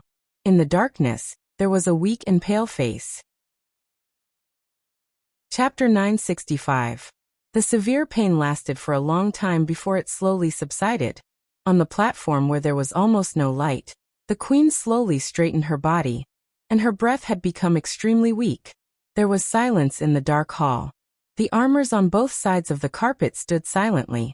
In the box on the long table, Milos had opened his eyes and looked at her quietly. The Queen took a few deep breaths, wiped the blood from the corners of her mouth and the cold sweat on her forehead, and raised her head gently. The extremely illusory sword energy quietly covered Milos' head. The cold flesh and blood were quickly worn down and melted under the sword energy, and finally disappeared. She really liked the gift that the assassin had given her. The Dark Knights and the Jiang family of South America had a very fierce conflict half a month ago. When all the forces in Europe received the news, the Queen of Dark took action in person, and Milos and another superior of the half-step invincible realm went all out. The battle was fierce and short. It lasted for dozens of seconds. Milos and another superior of the half-step invincible realm escaped with injuries. The Queen of Dark was unharmed. Such a record was naturally extremely powerful in the eyes of others who didn't know the details of the Queen. After all, Milos could be comparable to an ordinary superior of the invincible realm in a short time when he broke out with all his strength. The Queen could injure him and another superior of the half-step invincible realm, which meant that her strength was at least beyond the ordinary invincible realm. But in the eyes of the superpowers who knew that she was flaming fire, they could clearly see the weakness of the Queen of Dark. After all, at the end of the chaos in Snow Country, Flaming fire showed the strength that was infinitely close to the peak of the invincible realm. With such strength, if she were at the peak of flaming fire, not to mention dozens of seconds, in a few breaths, Milos and the superior of the half-step invincible realm with the codename Steelbone, who was good at defense, would be seriously injured. Whether they could survive depended on luck. But in this battle, although Milos and Steelbone were injured, they basically escaped unscathed. The fact that the Queen of Dark was not in good condition had become a fact in the eyes of other superpowers. Therefore, the Jiang family of South America and the Holy Land tacitly mobilized part of the forces in the northern part of the European continent, and put this force into the decisive battle in Beihai. Only a small part of the force was left in the hinterland of the Dark Knights to restrain flaming fire. Among them, Milos and Steelbones were the leaders. The Queen of Darkness might not have a good impression of Dong Huang, but she was undoubtedly more annoyed by what the Sanctuary and the Jiang family of South America did. This also meant that in the eyes of the two superpowers, her value was equivalent to two top experts of the half-step invincible realm, when she was not in her peak state. How could the proud and arrogant Queen of Darkness, who had always been by Qin Weibai's side, stand this? However, he could only suppress this anger in his heart for the time being and silently wait for the opportunity to get back at him. The assassin's gift made the queen feel much more comfortable. She sat quietly on the dark seat and waited until her breathing had completely stabilized before she slowly waved her hand. A faintly discernible wind appeared in the grand hall. With a faint sound, the door of the dark hall slowly closed in silence. The queen pressed a button under the bronze table in front of her. The long table moved to the left. Light shone from the ground. In front of the queen, a long passage that could allow one person to pass through appeared. The queen walked down in silence. The dark hall was the symbolic building of the Dark Knights. It was the palace of Raphael, the commander of the Dark Knights. But in fact, the underground area was the place where the queen and Raphael lived daily. The orange light covered the long and dark corridor. The queen, who was dressed in a rose-colored dress, walked quietly. The soft light completely showed her exquisite figure. She seemed to be affected by the person she admired the most. Her temperament was also calm and cold. But even after 2 years, there was still a touch of helplessness and loneliness in the depths of her eyes that she couldn't adapt to. At the end of the corridor was a metal gate. The queen entered the password and verified her fingerprint. As the gate opened, what appeared in front of her was not a base full of cold mechanical style, but a living room decorated with warm and comfortable colors: sofa, coffee table, TV, kitchen, dining room, and bedroom. This was her and Raphael's home. She was willing to stay here, but she still felt a little regretful. The slight sound in the kitchen kept ringing. Opposite the leather sofa, the wide TV was on. As the top bigwigs of the European continent, and the only couple in the invincible realm, the TV in their home was not playing any European news, nor was it a speech by a core politician. Instead, it was the stunning cartoon Tom and Jerry. The queen sat on the sofa and watched it quietly, her eyes in a trance. In fact, she didn't like watching cartoons very much, but this was her boss's favorite TV program. Every time she was tired or before making an important decision, she liked to watch it quietly for a while to relax herself. Over time, Flaming Fire had gradually gotten used to this feeling. Xiang'a, I made Zhongzhou cuisine today. I'm not very familiar with it, but it tastes good. Shall we try it? In some hearty laughter, the kitchen door was opened. Raphael, who looked younger than his actual age, walked out of the kitchen. His voice was warm and soft. He hadn't changed much from more than 2 years ago, but his handsome Eurasian face looked very pale, and his breath was weak. But it seemed that because the queen was with him, he was in a good state of mind. The queen glanced at him and replied softly, The current Dark Queen. The former Flaming Fire. An expert who was close to the peak of the invincible realm. Few people in the dark world knew her real name. Even few of the 12 supermasters of the Samsara Palace knew her real name. They only knew that she was from East Island. After following Qin Weibai, she had been called Flaming Fire. Gradually, Flaming Fire seemed to have become her real name instead of a code name. The queen herself was not even used to her real name, but only Raphael insisted on calling her that. He once jokingly said that only when he called her name could he be sure that she was his woman, not an invincible realm expert who was more powerful than him. The queen had a very nice name, but few people knew it. Wuxia. This surname used to have a glorious history in the martial arts of East Island, but now, it had become unimportant to the queen.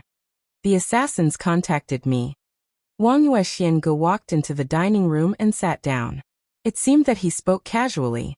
Raphael's movements paused slightly, and then he nodded thoughtfully. The small force set up by Ju? I've been paying attention to it in the past 2 years. Their organization is not big, and it doesn't involve a wide range of people, but the structure is very reasonable, and the quality of the personnel is not bad. At least in terms of setting up the assassins, Ju was very clear-headed at that time. He's clear-headed once in a while, but unfortunately he's still an idiot. Wuxia was a little disdainful. Raphael smiled and said softly, "Why did they contact you?" "To join me." She lowered her head and took a sip of soup. Then she said calmly, "I agreed to become a peripheral force of the Dark Knights." "Not bad." Raphael smiled and picked up her favorite mushrooms with his chopsticks. Even in the European continent, because of Wuxia, they ate Chinese food most of the time, but Raphael rarely cooked in person. "They're very useful." Wuxia raised her head and looked at Raphael seriously. Her eyes were clear and pure. "I plan to take action in the next few days and directly sweep out the power of the Jiang family of South America and the Holy Land. But the assassins took action first. They killed Milos as a sign of allegiance. And Ju has been cooperating with the Jiang family of South America and the Holy Land before. The assassins must know this information very well. The assassins said that they can participate in the decisive battle in Beihai, but I plan to keep them in the European continent. Although the assassins' overall strength is not strong, staying here can make up for the power of the Dark Knights to a great extent. Even if they can't complete the cleanup, they will definitely cause great losses to the Holy Land and the Jiang family of South America. These forces have completely gone crazy for Beihai, and the strength they have deployed in various places has reached the limit. Such a fragile balance can be broken by the assassins. So, she lowered her head to eat and said softly, "For the time being, with the assassins' participation, even if I'm not here, there will be no power in the European continent that can threaten the Dark Knights for the time being." Raphael looked at her quietly. "So you're going to Beihai?" Wuxia was slightly stunned, and her eyes were complicated. She was silent for a long time before she said softly, "His state may not be as invincible as he shows. The decisive battle in Beihai is very critical and sensitive." She bit her lip. "I didn't continue to be the flaming fire of Emperor Dong's palace. Now, I can't just watch him die and ignore it. If even someone like Dong Huang could fall, then how useful can you be? You haven't recovered from your injury." Raphael shook his head. "I've found a way to temporarily suppress the injury," Wuxia said softly. In fact, the speculation of the outside world was not wrong, but it was not completely correct. She was indeed injured. But the injury she suffered in Mormons 2 years ago was not as serious as the outside world had speculated, because her injury in Mormons had been fully recovered about a year ago. It was at that time that she officially took over the Dark Knights and became the Queen of Darkness. Her current injury was a new injury caused by herself. Half a year ago, Flaming Fire forced a breakthrough and wanted to officially enter the peak of the invincible realm. But she failed at the most critical moment. This breakthrough brought her closer to the real peak of the invincible realm. But the forced breakthrough still caused a serious burden on her body. So in the conflict some time ago, she couldn't even do anything to the 2 half-step invincible realm experts. But now, she had found a way to keep herself in the peak state for the time being. Raphael sighed softly. "Are you angry?" Wuxia smiled. "No, I'm just a little worried." Raphael shook his head. "How can the decisive battle in Beihai be so simple?" "It's okay," Wuxia said softly. "In my peak state, no matter what, I can at least protect myself." "I'm afraid you'll be stupid." Raphael shook his head and put a black ring in Wuxia's hand. "It can barely be used once," he said slowly. Wuxia frowned and looked at the ring in her hand. This was the murderous weapon of the Dark Knights. Dark Saint Spear. It had been less than 3 years since the chaos in Snow Country. Under normal circumstances, it was impossible for the Dark Saint Spear to be fired again. However, if the state of the murderous weapon was not taken into account, it could be used once. But after using it, the Dark Saint Spear would basically be in a half-useless state. Forcibly stimulating the energy of the murderous weapon was equivalent to directly hurting the core of the murderous weapon. It could be foreseen that once the Dark Saint Spear was fired in the decisive battle in Beihai, the gunshots of the Dark Saint Spear would not be heard again in the Dark World for at least a few decades. Thinking of the consequences, Wang Yuexiangu was a little annoyed. It doesn't matter. Raphael laughed. Even if the Dark Saint Spear is crippled, there's nothing to feel sorry about. When the time comes, we can just hand it over to Donghuang. It can make Wuqing more powerful. Moreover, with our friendship, I believe that the compensation he gives will be generous enough to make up for the loss of the Dark Saint Spear. He won't come to me. In fact, the Dark Saint Spear is a deterrent, but it can't control everything. If I'm in a better state, I want to go with you. Raphael shook his head with a wry smile. Wang Yuexiangu lowered her head and looked at the ring in her hand. After a long time, she put away the ring and said softly, "When I come back, we'll get married." Raphael was slightly stunned and then laughed. "I've been waiting for this day and this sentence for too long." A few years ago, Wang Yuexiangu had promised him that after they married, she would give birth to a child for him. Raphael touched his hair with some emotion and sighed. "If you had said that a few years later, I would have almost become the child's grandfather." Wang Yuexiangu blushed slightly and glared at him.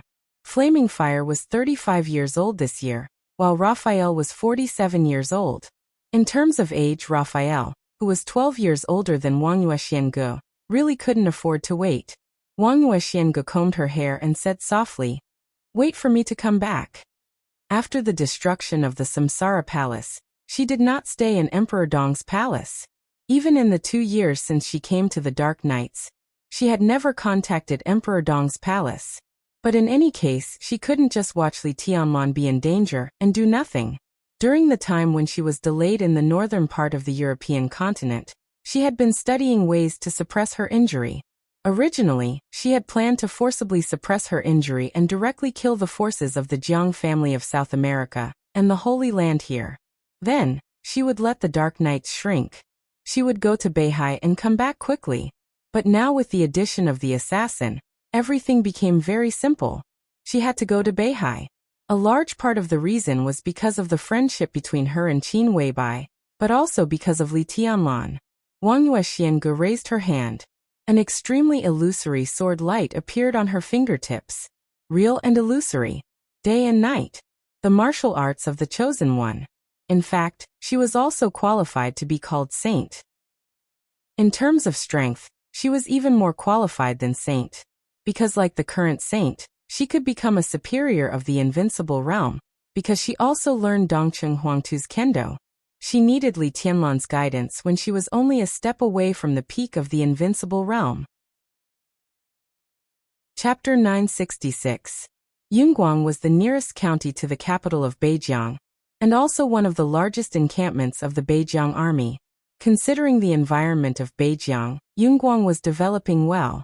Besides paying attention to the stability of the situation in Beijiang, Jiang Shan also paid close attention to the economic development. Yunguang was a county that he paid close attention to. In the meeting held in Yuzhou 2 years ago, Jiang Shan personally negotiated an investment with the Hong family, which was also from the northwest. The scale of tens of billions was neither too big nor too small. However, for Yunguang, the effect of this investment was immediate. In the past 2 years, Yunguang had been developing very fast. If there was no accident, Yunguang would be officially connected with the capital city of Beijiang in 2 years. By then, Yunguang County would naturally become Yunguang District. A black car with an ordinary license plate was slowly driving at the junction of Yunguang and the capital city. Li Huaqing looked at the scene outside the window calmly. The temperature in Beijiang was not high, and it was extremely cold in winter. It was quiet outside the window. Only pieces of simple houses flashed in Li Huaqing's sight occasionally. "President, we are still making statistics. After this event, About 60,000 people will choose to settle down in Beijiang. Of course, this is not the final number. Beijiang will solve the problem of household registration for them. By then, I hope the police department can give some support to Beijiang. We will try our best to solve the supporting policies for their families. Of course, it will be better if the parliament can help. The chief lawyer of the parliament, Thomas, was driving. Jiang Shan and Li Huaqing were sitting in the back row. Following Li Huaqing's sight, Jiang Shan's steady voice sounded. Our preliminary plan is to build a town between Yunguang and the capital city. Well, not from scratch, but from the surrounding villages and the existing towns. The new town will be used to arrange the families who are willing to settle down here. If the town is developed smoothly, it can be connected with the capital city. In this way, the area of the capital city will be expanded by about 1/3, and Yunguang will also get better development opportunities. I've already held a meeting with the municipal government. They are relatively well off now, so they can carry out the merger and construction. The merger with Yunguang is the highlight of the work of the capital city in the next year. The newly established town will also become the core area of the capital city and Yunguang. There are many development opportunities and job opportunities here. Meanwhile, it can also solve the work problems of many families. If everything goes well, by next summer at the latest, this area will be completely connected to the capital, and the family members will be able to completely settle down here. Li Huaqing's expression was calm as he listened quietly. When Jiang Shan finished, he nodded and said, "Not bad." Li Huaqing arrived at Huating not long ago. This operation was very secretive. Beijiang did not publicize it. Only Jiang Shan came to pick him up in person. After getting off the plane and in the car, Li Huaqing directly asked to come here to have a look. Jiang Shan agreed without hesitation. Right now, only a small portion of the family members are living in simple houses. Most of them are concentrated in the barracks of the northern frontier military region. After all, it's more convenient over there.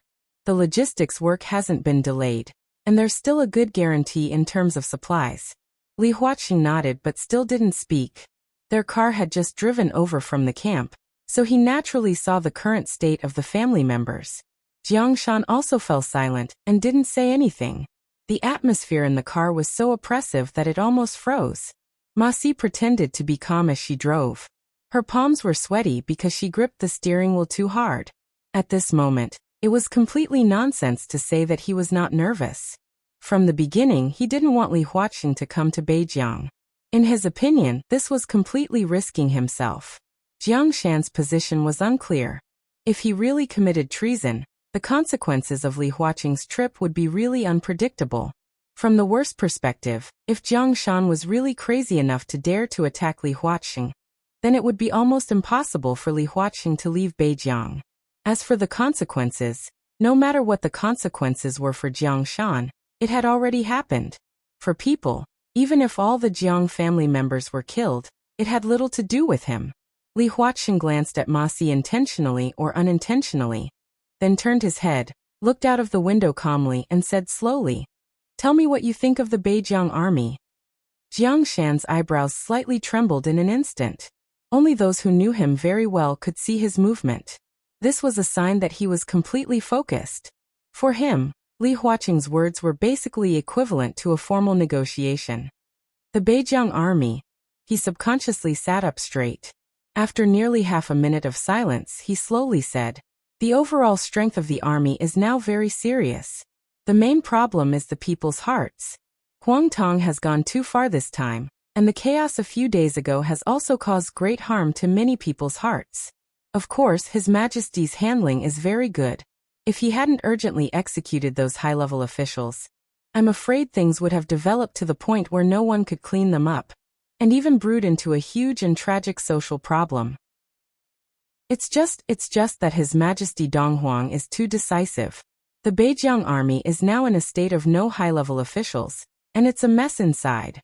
The only thing that can be maintained is the logistics. The work of rebuilding the army is very difficult. I plan to promote high-level officials from within the existing army. At least, no matter what, we should first stabilize the internal affairs of the army. At this time, the working ability can even be put aside, but those positions must be filled. You can rest assured about this, President. I'll focus part of my energy on the Beijiang army and keep an eye on them. After the internal affairs are stabilized, we also have to consider the problem of soldiers. The loss this time is not only the dead, but also a large number of people are ready to leave the army. The army must improve a series of benefits within the army, and then recruit soldiers from the outside world. The financial resources of Beijiang are limited. I've thought about it before, and the scale of the Beijiang army can't be too large. Now, I plan to recruit 150,000 to 200,000 soldiers from the outside world. Of course, these are all recruits, and it will take some time for them to have combat effectiveness, and 150,000 to 200,000? Li Huaqing directly interrupted Jiang Shan's words. Ma Si quickly glanced at Jiang Shan through the rearview mirror, as if she was looking at a madman. The Beijiang army was not a large-scale army in Zhongzhou state, let alone compared with the Border Control Corps. Even in its heyday, its total scale was less than 200,000, or even 150,000. Jiang Shan needed 200,000 soldiers for a single recruitment. This also meant that there were nearly 300,000 soldiers in the entire Beijiang at once, including the soldiers who stayed behind. 300,000. What did he want to do? The most important thing was that he told the plan without reservation. Jiang Shan looked at Li Huaqing and calmly said, This time he simply omitted the previous number and nodded, saying, 200,000. You really have a good appetite. Li Huaqing smiled. His smile was calm and indifferent, but it carried a touch of coldness and sharpness that was hard to fathom. If the northern frontier recruited 200,000 soldiers, then there are at least 300,000 soldiers here. Tell me, what do you plan to do with these 300,000 soldiers?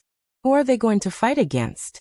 Jiang Shan took a deep breath and said calmly, These 300,000 soldiers are the power that I think can stabilize the situation in Beijiang. No matter now or in the future, their only responsibility is to protect Zhongzhou state. To protect Beijiang. Li Huaqing looked at him for a long time. You're much more clear-headed than I thought. He smiled faintly. I thought you would only say to protect Beijiang, or put Beijiang before Zhongzhou state. If that's the case, then there's no need for us to talk, right? Jiang Shan also showed a smile. After all, Li Huaqing was the commander. Beijiang was the Beijiang of Zhongzhou state. If he had just answered that he would protect Beijiang instead of Zhongzhou state, or that he would protect Beijiang first and then Zhongzhou state, Li Huaqing might not have said anything. But after he went back, the entire Beijiang would be in a desperate situation. Jiang Shan did not want to commit treason, and he had never thought about it. So he would figure out the seemingly meaningless, but actually the most important primary and secondary. Li Huaqing's smile remained unchanged and he did not comment. I have a question. Jiang Shan suddenly said. Go ahead. Li Huaqing's voice was calm. How many people know that the president is coming to Beijiang? Jiang Shan's voice was a little playful. Not many. Li Huaqing said with a smile. Minister Dongqing, Deputy Minister Yi, and Minister Zhou, only these people know. Dongqing Wudi, Yi Dongsheng, and Zhou Yinhai. The three of them represented three different groups. The Prince Group did not know, nor did the Special Warfare Group. The president is very thoughtful. Jiang Shan said softly. He knew very well how important the three people in the know were. Once something happened to Li Huaqing in Beijiang, Dongqing Wudi could make the decision. Countless artillery fire would destroy everything of the Jiang family in an instant. In the face of the overall strength of a country, especially the overall strength of a super overlord like Zhongzhou state, nothing could survive the artillery fire. This was the most powerful warning. At present, I'm not disappointed in Beijiang, nor in you. Jiang Shan, I'm here today to give you a chance, and also the last chance for Beijiang. I'm waiting for your answer as to where you and Beijiang should go. The vehicle approached the downtown area. Ma Si changed the direction under the navigation, and drove to the villa of the Jiang family in the suburbs. Tell me who's behind you? Li Huaqing's voice was steady and dignified. I still say the same thing. Jiang Shan said slowly. The Jiang family has never turned to any force, let alone to the so-called foreign force. We only have ourselves. His voice was serious and serious. President, you'll see the answer. A satisfactory answer. I can guarantee that your trip to Beijing today is absolutely worthwhile. Li Huaqing laughed. The black car slowly drove into the villa area and stopped in front of a villa in the central area. A figure shrouded in starlight and clouds was already standing there quietly. Li Huaqing couldn't see his face, but he could clearly feel the bright smile on the other side. Jiang Shan got out of the car first and opened the door for Li Huaqing instead of Ma Si. The figure at the door of the villa walked over steadily. Li Huaqing got out of the car and looked at the warm starlight and clouds in front of him, frowning slightly. If it's the confidence and strength of the Jiang family. Jiang Shan looked at the figure standing in front of Li Huaqing, who seemed to be composed of countless halos, and laughed. He is the confidence and strength of the Jiang family. The starlight was dim. The clouds surged. The soft light swayed slightly in front of Li Huaqing, getting fainter and fainter. Li Huaqing's eyes became more and more astonished, and his eyes became bigger and bigger. A familiar, extremely young face appeared in front of him and Ma Si. The starlight and clouds completely disappeared. His smile was bright. Hello, Mr. President, I'm Jiang Shangyu. After a pause, he said with a smile, You can also call me Your Majesty. Chapter 967. Direct, obvious, and honest. Before coming here, Li Huaqing had imagined many scenarios. He didn't completely believe that Jiang Shan hadn't turned to any forces, so even on the way, he was still wondering who he would meet here. Jiang Shan could invite him to Beijing for a secret inspection. Naturally, it was not to show off, and he did not have the guts. If the other party wanted to assassinate the president, it was even more impossible. Therefore, compared to Ma Si's worries, Li Huaqing was more curious. He was very sure that since Jiang Shan had invited him to Beijing, he would definitely be able to see something and meet someone. But he didn't know who he would meet. He was fully prepared and felt that it wouldn't be strange to see anyone. If it weren't for the foreign forces, he might have met Chen Fangqing, Gu Xingyun, or even Zhou Yunhai or Li Tianlan. If he exaggerated a little more, even if he saw Wang Tianzong here, he would feel that it was understandable. But he didn't. No one. Li Huaqing had never thought that he would see Jiang Shangyu here. In other words, he didn't expect to see Jiang Shangyu, who called himself His Majesty, here. Was this the confidence of the Jiang family? Li Huaqing stood in front of the car and did not speak for a long time. Countless intense emotions surged wildly in his heart. Shock, astonishment, disbelief, and finally they turned into some kind of relief. Many of the things he couldn't figure out before seemed to have an explanation. For example, Jiang Shangyu had made continuous breakthroughs overnight. For example, he suddenly turned against Kunlun City. But as some things were explained, more doubts arose. His thoughts kept fluctuating. Li Huaqing was still calm on the surface. He looked at Jiang Shangyu with deep eyes, with obvious majesty and oppression. Jiang Shangyu looked at Li Huaqing with a smile, neither backing down nor dodging. Your Majesty. After a long time, Li Huaqing slowly repeated this phrase. The Sword Emperor of Beihai, the East Emperor of Tiannan, and Jiang Shangyu in front of him. The word His Majesty had never been bestowed upon so many people in any era. At least in the past few hundred years, there were only two forces that could have the Emperor of the Dark World. One was the Wang family of Beihai. The other was the Li family. Li Huaqing took a deep breath and asked, Was it you who challenged Li Tianlan in Tiannan last night? It's me. Jiang Shangyu nodded without hiding anything. What's the reason? Li Huaqing asked in a deep voice. There are too many reasons. Jiang Shangyu said blandly. To put it bluntly, he is not my friend, so he can only be my enemy. In the cold air, his smile was as bright as the sun. President, please come in, we can have a good chat today. I'll accompany Deputy Ma for a walk. There are a lot of things to deal with in the northern borderline. I'll communicate with Deputy Ma about a lot of things, and Deputy Ma will relay them to you later. Jiang Shan looked at Li Huaqing and suddenly said with a smile. Ma Si finally came back to her senses. Her expression changed, and she wanted to say something but stopped. Jiang Shangyu was the emperor. He was now the third majesty of the Dark World. This identity represented too many things. To be honest, Ma Si didn't want to hear what Li Huaqing would talk to the president at all, but he was worried about Li Huaqing's safety. He stood there hesitating. All right. Li Huaqing took a deep look at Jiang Shan and responded simply. From Jiang Shan's attitude, Li Huaqing could be sure of one thing. In today's Jiang family, Jiang Shan had given most of the power to his son. When he didn't know Jiang Shangyu's identity behind the scenes, who would have thought that he would come to northern borderline to talk to the Jiang family, and talk to Jiang Shangyu instead of Jiang Shan? Jiang Shangyu led the way in front, and Li Huaqing walked into the villa unhurriedly. The door was closed. It was quiet.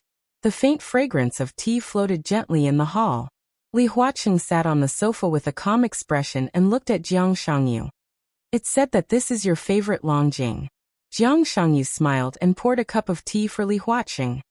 The water in northern borderline is clear and sweet. The taste of this tea should be better than the one you drink in Zhongzhou State. Li Huaqing took the teacup and put it in front of him. He looked at Jiang Shangyu thoughtfully. You ask and I'll answer.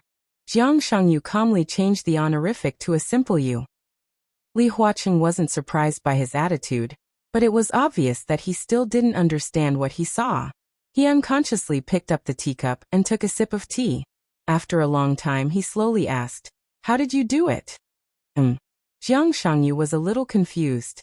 I've specially learned some information about martial arts. How did you achieve this kind of strength? It's almost certain that although you're a few years older than Li Tianlan, your body shouldn't be able to withstand the power of the invincible realm at all. But your attack in Tiannan has proved that you have the strength beyond the peak of the invincible realm. How did you do it? Is it important? Jiang Shangyu said casually. My state is a little special. You can even understand that I haven't entered the invincible realm yet. I can only exert the power beyond the peak of the invincible realm. Li Tianlan can do this, and I'm no worse than anyone else. Why can't I do it? If you have this kind of strength, why has the Jiang family been in a bad situation all these years? Li Huaqing shook his head subconsciously. It's not easy for me to get to this point. It wasn't until recently that I had enough strength and bargaining chips. Li Huaqing's voice became calmer and calmer. He said calmly, Let's talk about the bargaining chips in your hand. The most obvious one is wealth. Jiang Shangyu said calmly. Although the Jiang family doesn't have many industries at present, we are not short of money at the critical moment. It can be seen from the pension this time. Over the years, the Jiang family can get tens or even hundreds of times of every investment. You may not believe it, but if we compare the investment income of the Jiang family with the superficial income of the Flourishing Age Fund, our income rate is higher than that of the Flourishing Age Fund. It's just that we don't have much capital, so we can't reach the scale of the Flourishing Age Fund. The superficial income of the Flourishing Age Fund? Li Huaqing subconsciously narrowed his eyes. Don't doubt my words. After all, only the enemy will rack his brains to understand the enemy.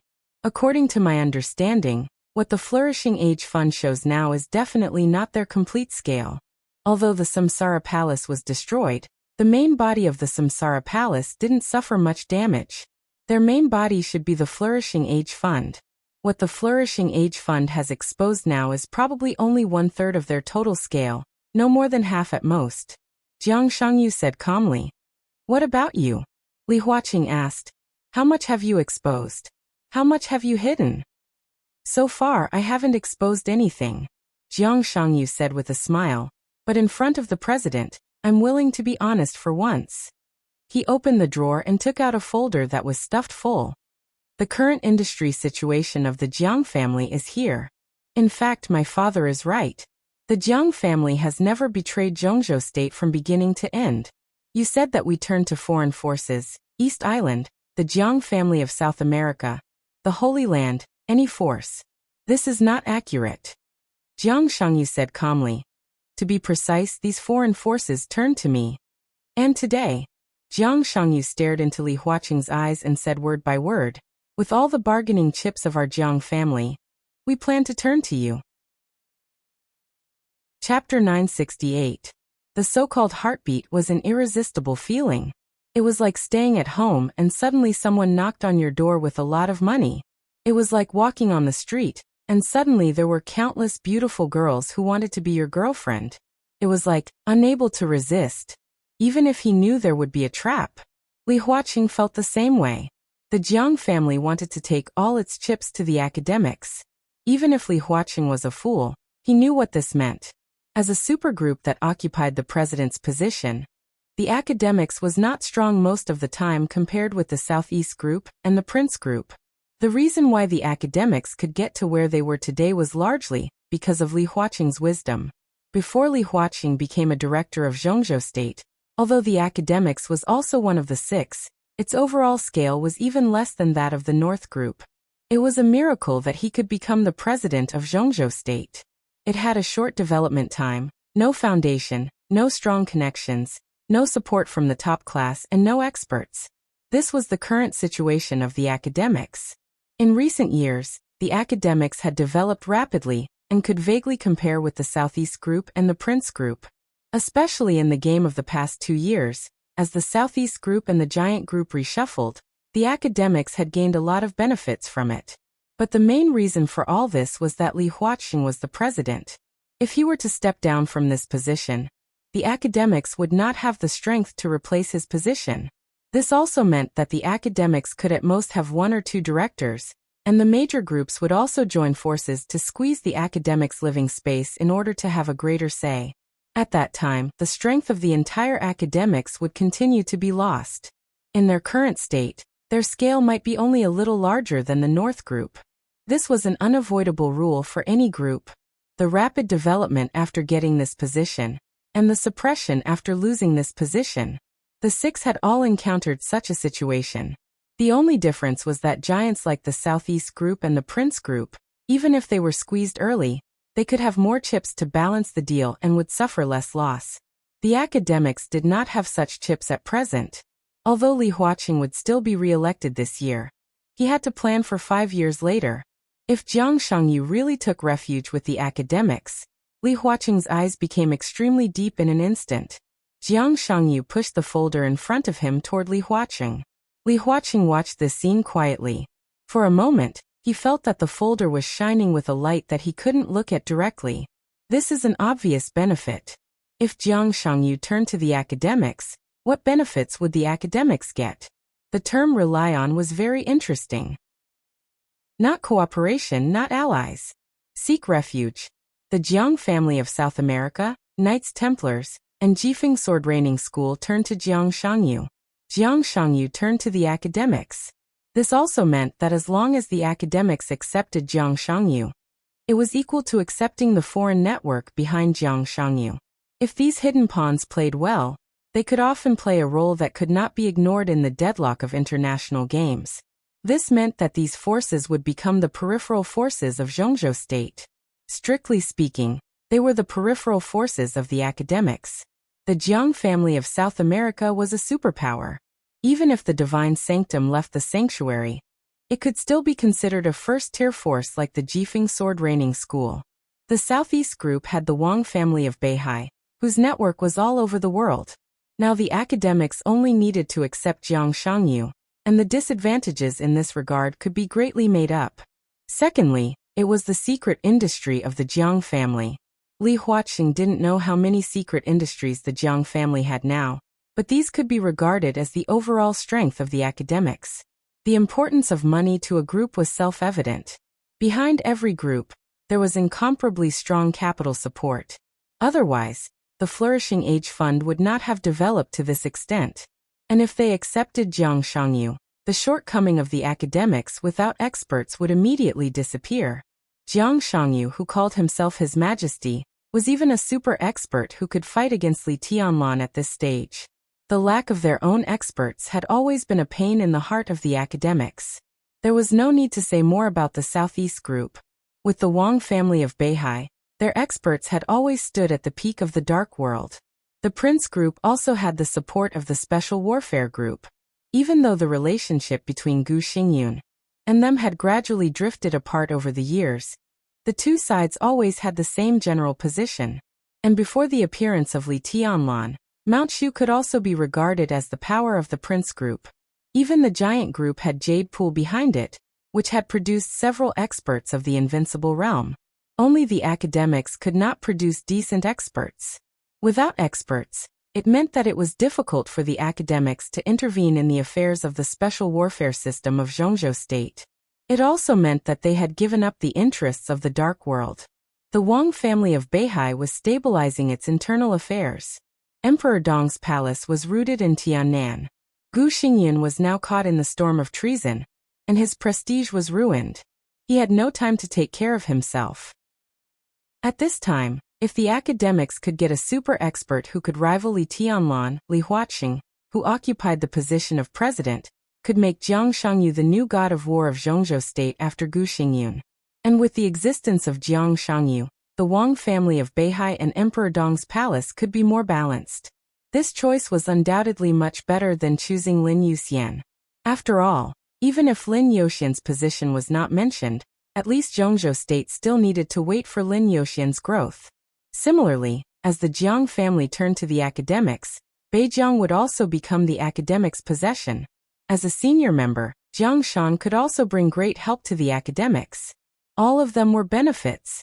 The benefits that were enough to drive people crazy were completely placed in front of Li Huaqing with Jiang Shangyu's words. "Turn to me." Li Huaqing was silent for nearly 5 minutes before he said in a low voice, "I have never heard of His Majesty who turned to others." "That's because they don't need it," Jiang Shangyu said blandly. "The Wang family of Beihai has His Majesty. They are powerful and have everything they want. They don't need to turn to others at all. In terms of their foundation, they can cooperate with anyone at most. What they protect is their own country. Emperor Dong's palace also has His Majesty, but what is the prerequisite for Li Tianlan to become His Majesty? It is Li Honghe and the Dongqing clan who created Tiannan. It is his personal strength, the unreserved support of Samsara Palace, and the rich flourishing age fund.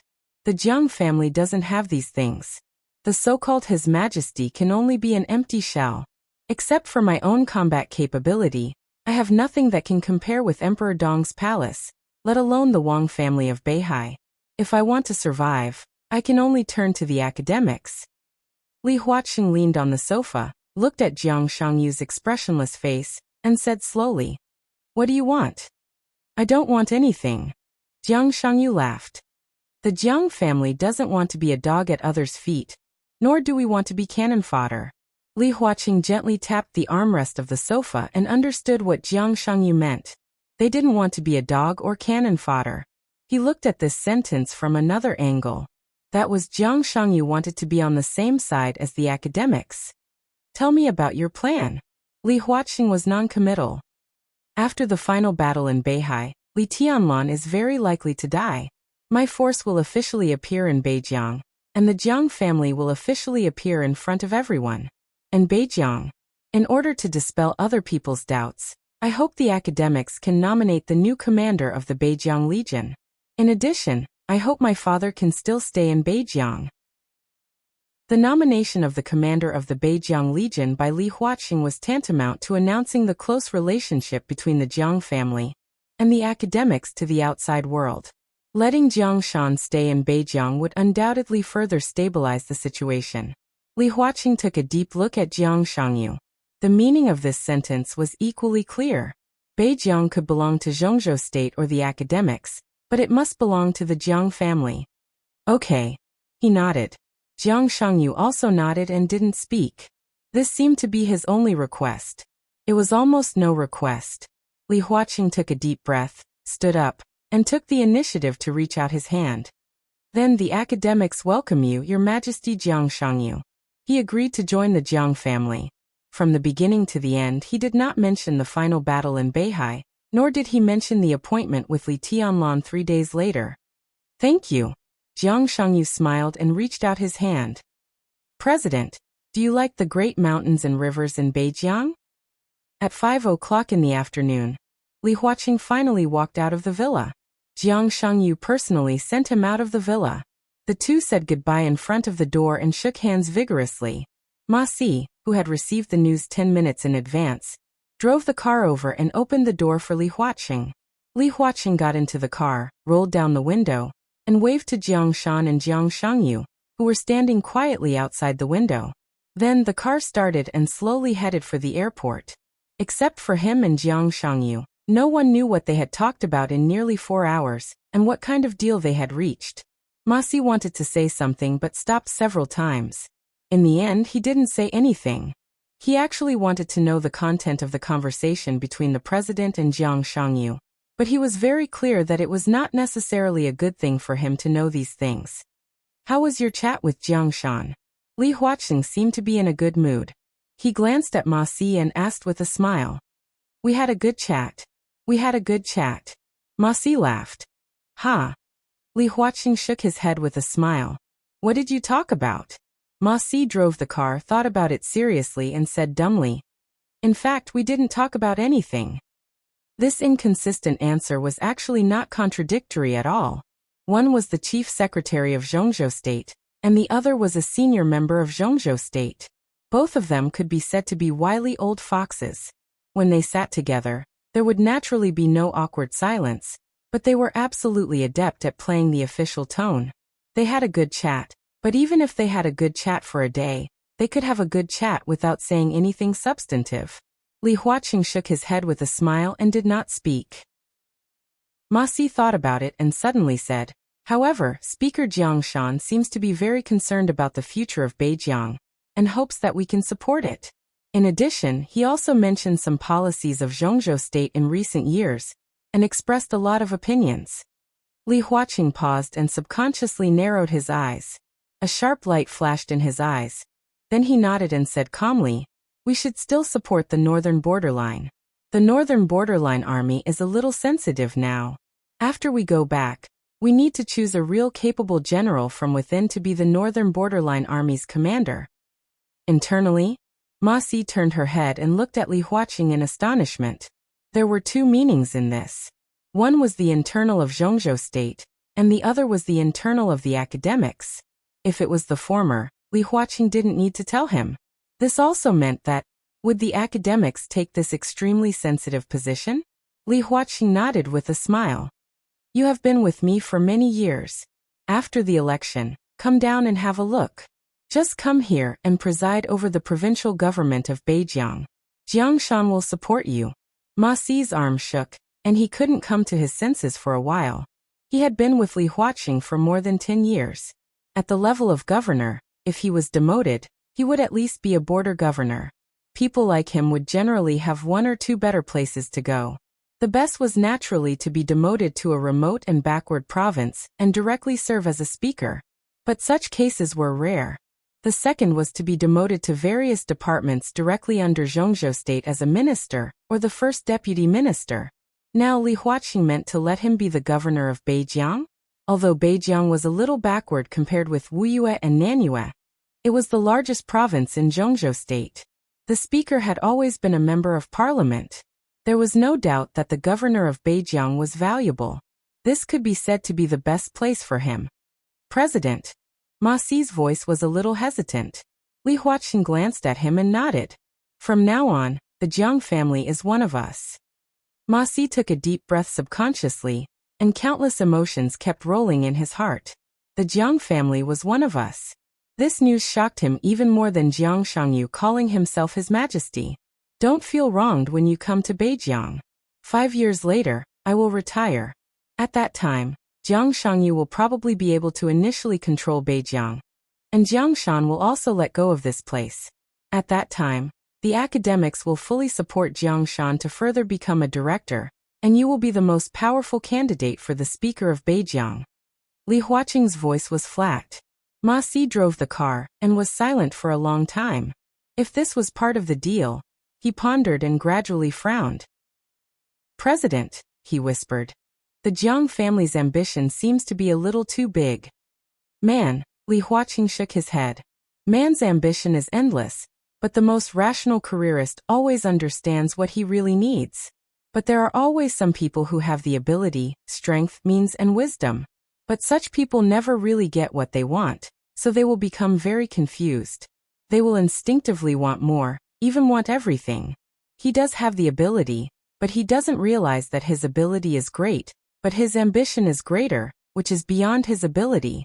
Everyone will have such a situation, and the key lies in their own choice. For example, the original Wang family of Beihai, for hundreds of years, From the beginning to the present, the Wang family of Beihai has always wanted Beihai. Another example is the current Emperor Dong's palace. Li Tianlan may not understand this at the beginning, but Samsara Palace and Li Honghe are sober enough, so they want Tiannan. The former is using the resources of Zhongzhou state to feed Beihai, and the latter is using the resources of Zhongzhou state to develop Tiannan, so they are cancer. They are ambitious, but they are also rational enough. Li Huaqing's voice contained countless sighs. What about Jiang Shangyu? He wants to use Beijiang to seek the whole Zhongzhou state, not to use Zhongzhou state to develop Beijiang. His choice seems to be similar to that of the Wang family of Beihai and Emperor Dong's palace, but in fact it is completely different. He is a madman.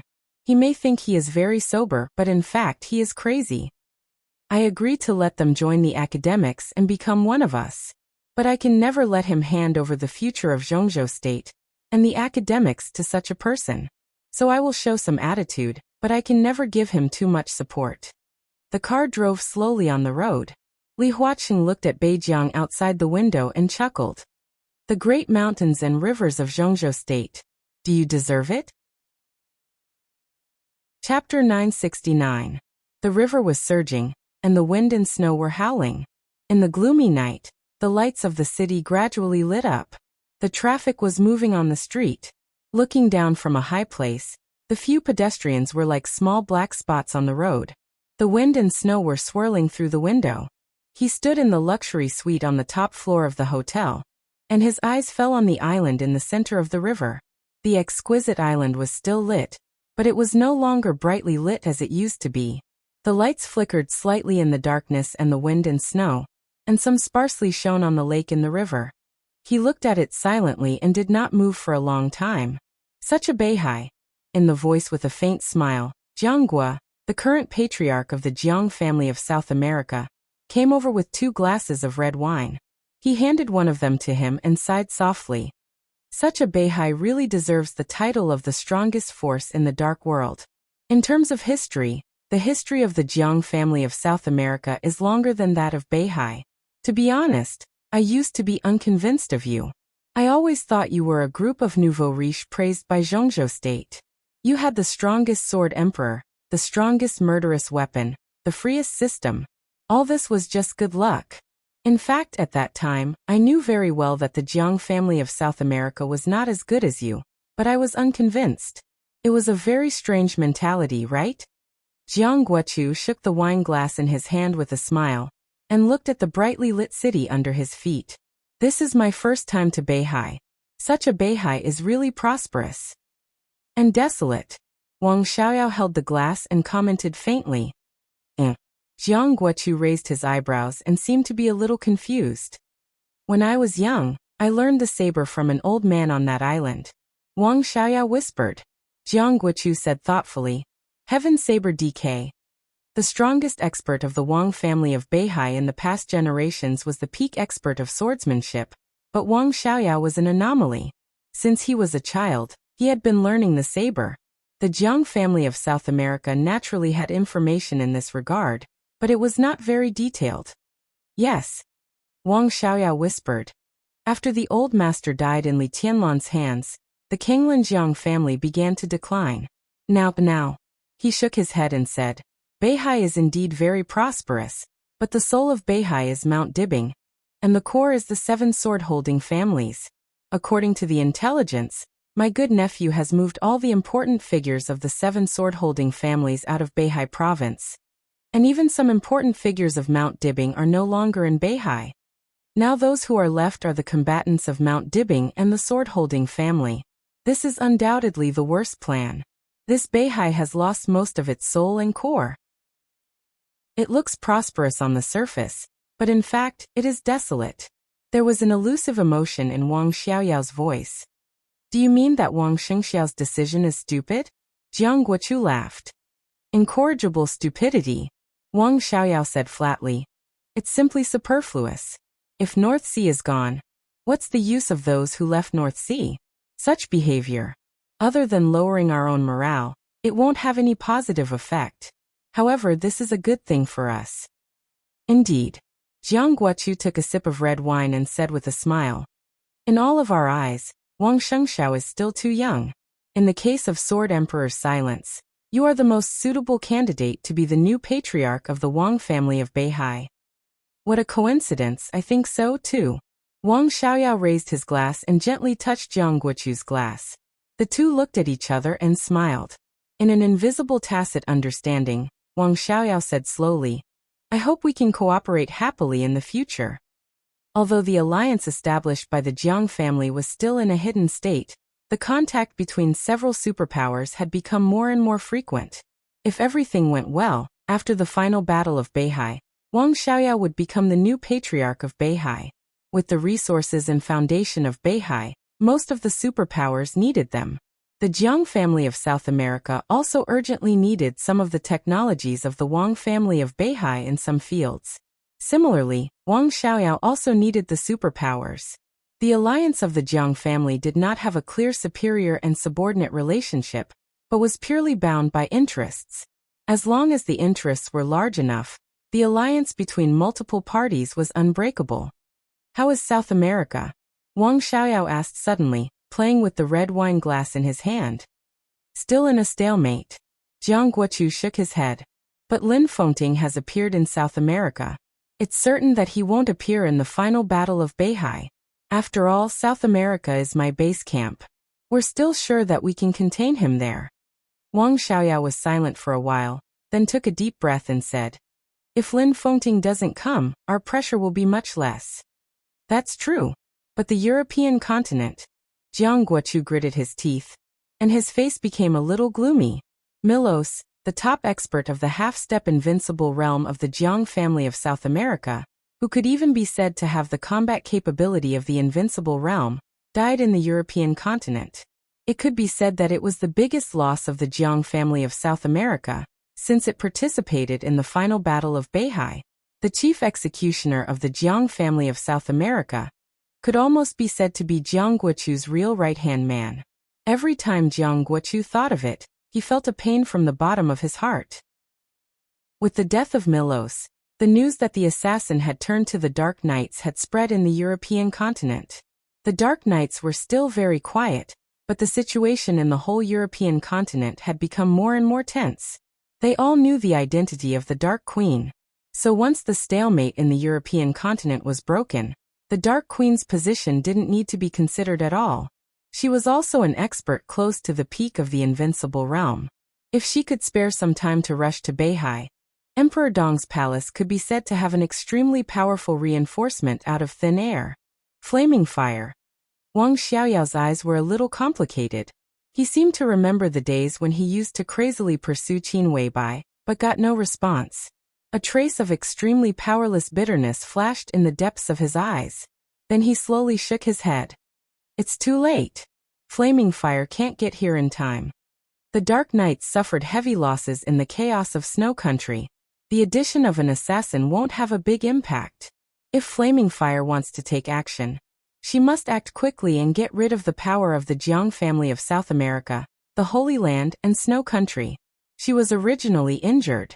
Even if she could take action, it would take time. But she has no time. Jiang Guochu narrowed his eyes and nodded gently. 2 more days. 2 days later, it was the time for the battle between His Majesty and Li Tianlan. This battle was bound to attract the attention of the whole dark world. And 2 days later, it would also be the time when they officially provoked the final battle of Beihai. Chapter 970. No matter how turbulent the outside world was, the inside of Emperor Dong's palace was always calm and peaceful. Today's Emperor Dong's palace seemed to have an extremely stable and majestic aura, just like the Wang family of Beihai before. That kind of confidence quietly affected everyone in Emperor Dong's palace. The mysterious expert's challenge to Li Tianlan continued to ferment in the dark world. In just one day, it had attracted the close attention of countless forces in the dark world. Both the superpowers and the medium and large forces in the dark world were silently analyzing the possible results of this battle, and nervously preparing for the upcoming drastic changes in the dark world. But inside Emperor Dong's palace, it was calm as if nothing had happened. The specific form of this calmness was that most of the higher-ups in Emperor Dong's palace were busy with their own affairs. Except for the initial shock and astonishment, Emperor Dong's palace quickly calmed down, as if everyone had absolute confidence in Li Tianlan. So far, no one had expressed any opinion about this battle. Not to mention worry, they didn't even mock the mysterious expert. This time, it had attracted the attention of the dark world, but inside the Emperor Dong's palace, it seemed to be completely ignored. As one of the most important and core higher-ups in Emperor Dong's palace, Military Counselor couldn't understand the current mentality of Emperor Dong's palace. His position was completely different from Saint's. When Samsara Palace existed, Saint was the main combat force of Samsara Palace, but the master of Samsara Palace regarded him as one of the most important supporting forces for Li Tianlan in the future. Therefore, Saint was not responsible for anything in Samsara Palace, only the necessary battles. Military Counselor was a comprehensive talent who controlled most of the affairs of Samsara Palace. He controlled the wealth, resources, and intelligence of different channels of Samsara Palace. He was the general manager who managed most of the affairs of Samsara Palace. As for the future of Emperor Dong's palace, the master of Samsara Palace didn't arrange any specific position for him, which was equivalent to leaving him a way out. Military Counselor had always been different from Saint. Saint was a top-notch combat talent. Because of his relationship with Samsara Palace, Li Tianlan could trust him completely, and even give him the position of Deputy Palace Master. But a management talent like Military Counselor was different, especially a management talent like Military Counselor, who was similar to an overview of the overall situation. His position was too sensitive. The master of Samsara Palace could trust Military Counselor completely, but it didn't mean that Li Tianlan could trust him completely. Even if he could trust him, there was still the problem of whether he could be used conveniently. Therefore, in the original plan, when Samsara Palace was destroyed and Emperor Dong's palace rose, Military Counselor could withdraw from the core position of Emperor Dong's palace with a small part of the shares of the Flourishing Age Fund, and then slowly fade the traces of his existence. Of course, if Li Tianlan trusted him enough and he was willing to stay, he could continue to lead the Flourishing Age Fund. It all depended on Li Tianlan's attitude and Military Counselor's own choice. Military Counselor had never known Dongcheng Huangtu. He knew of this person's existence, but he had no interest in understanding, learning, or using him for reference. His martial arts talent and age were not enough for him to enter the Invincible Realm. Half-step Invincible Realm was his limit. He didn't want to learn the martial arts and sword energy of the so-called Chosen One, nor did he bother to think about how great the dynasty after Samsara Palace would be.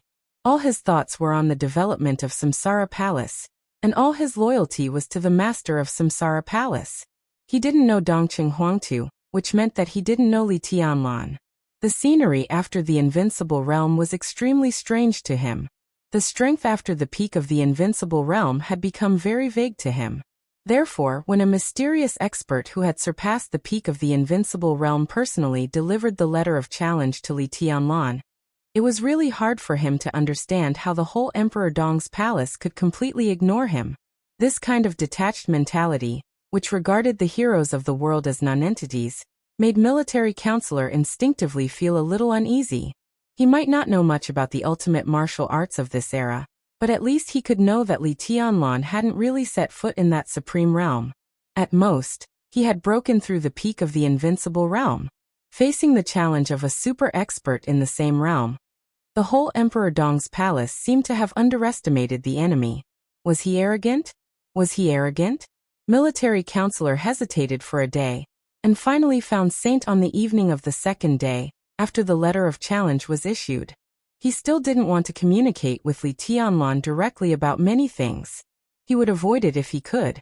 It was the same to find Saint and ask him to help him convey his attitude. After returning to Emperor Dong's palace, Saint had been staying in his room. When Military Counselor opened the door, invisible sword energy was spreading in the room. The space kept shaking and twisting in front of Military Counselor, and finally formed a delicate balance.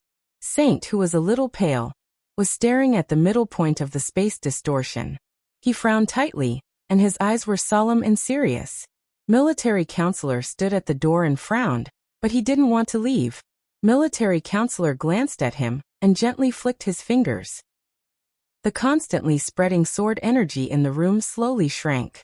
Then, the whole twisted space seemed to be slowly smoothed out by an invisible hand. Saint, who was a little pale, slowly exhaled. He picked up the water glass in front of him and drank some water. Then he asked casually, "What's wrong? You don't look right." Military counselor walked into the room, took out a cigarette and threw it to Saint. "Is your injury worse?" "No." Saint smiled, lit the cigarette, took a deep drag and said slowly, "I'm a little exhausted. I'll be fine after a night's rest." Military counselor nodded, smoking absent-mindedly, and didn't speak for a while. "You came to me just to smoke? Afraid of being discovered by Xinyan?" Saint glanced at him and joked. "Xinyan follows His Majesty all the time. As her father, I have to put her in second place."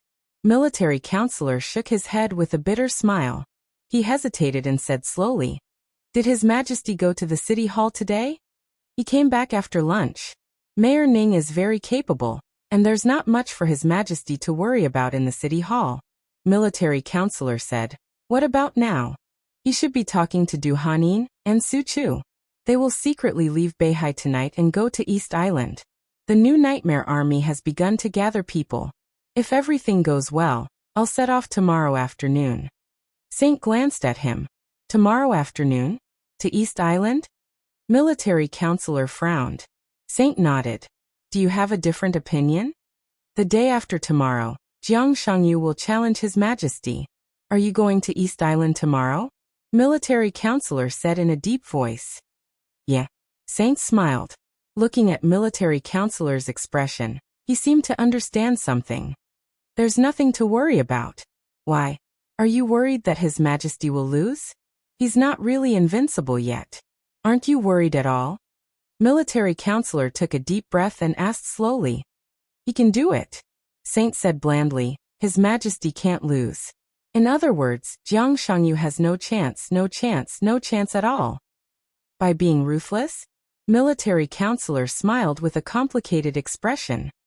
"No, by His Majesty himself." Military counselor seemed to think of something, and his eyes became a little strange. "To tell you the truth, I was a little worried before this noon. But after noon, I found how ridiculous my worries were. All of us don't understand His Majesty's power at all." "What do you mean?" Military counselor raised his eyebrows. "When His Majesty returned from the city hall this afternoon, Saint hesitated for a moment. He seemed to be a little embarrassed and didn't know how to describe it. "Well, we had a friendly match with His Majesty." "Spar? You?" Military counselor's voice sounded a little strange. "Me Situd Songyue, Lin Yuxian, Li Beitian and Bai Yuming." Saint sounded a little annoyed. The five of them could be said to be the strongest fighting force in Emperor Dong's palace, except for Li Tianlan.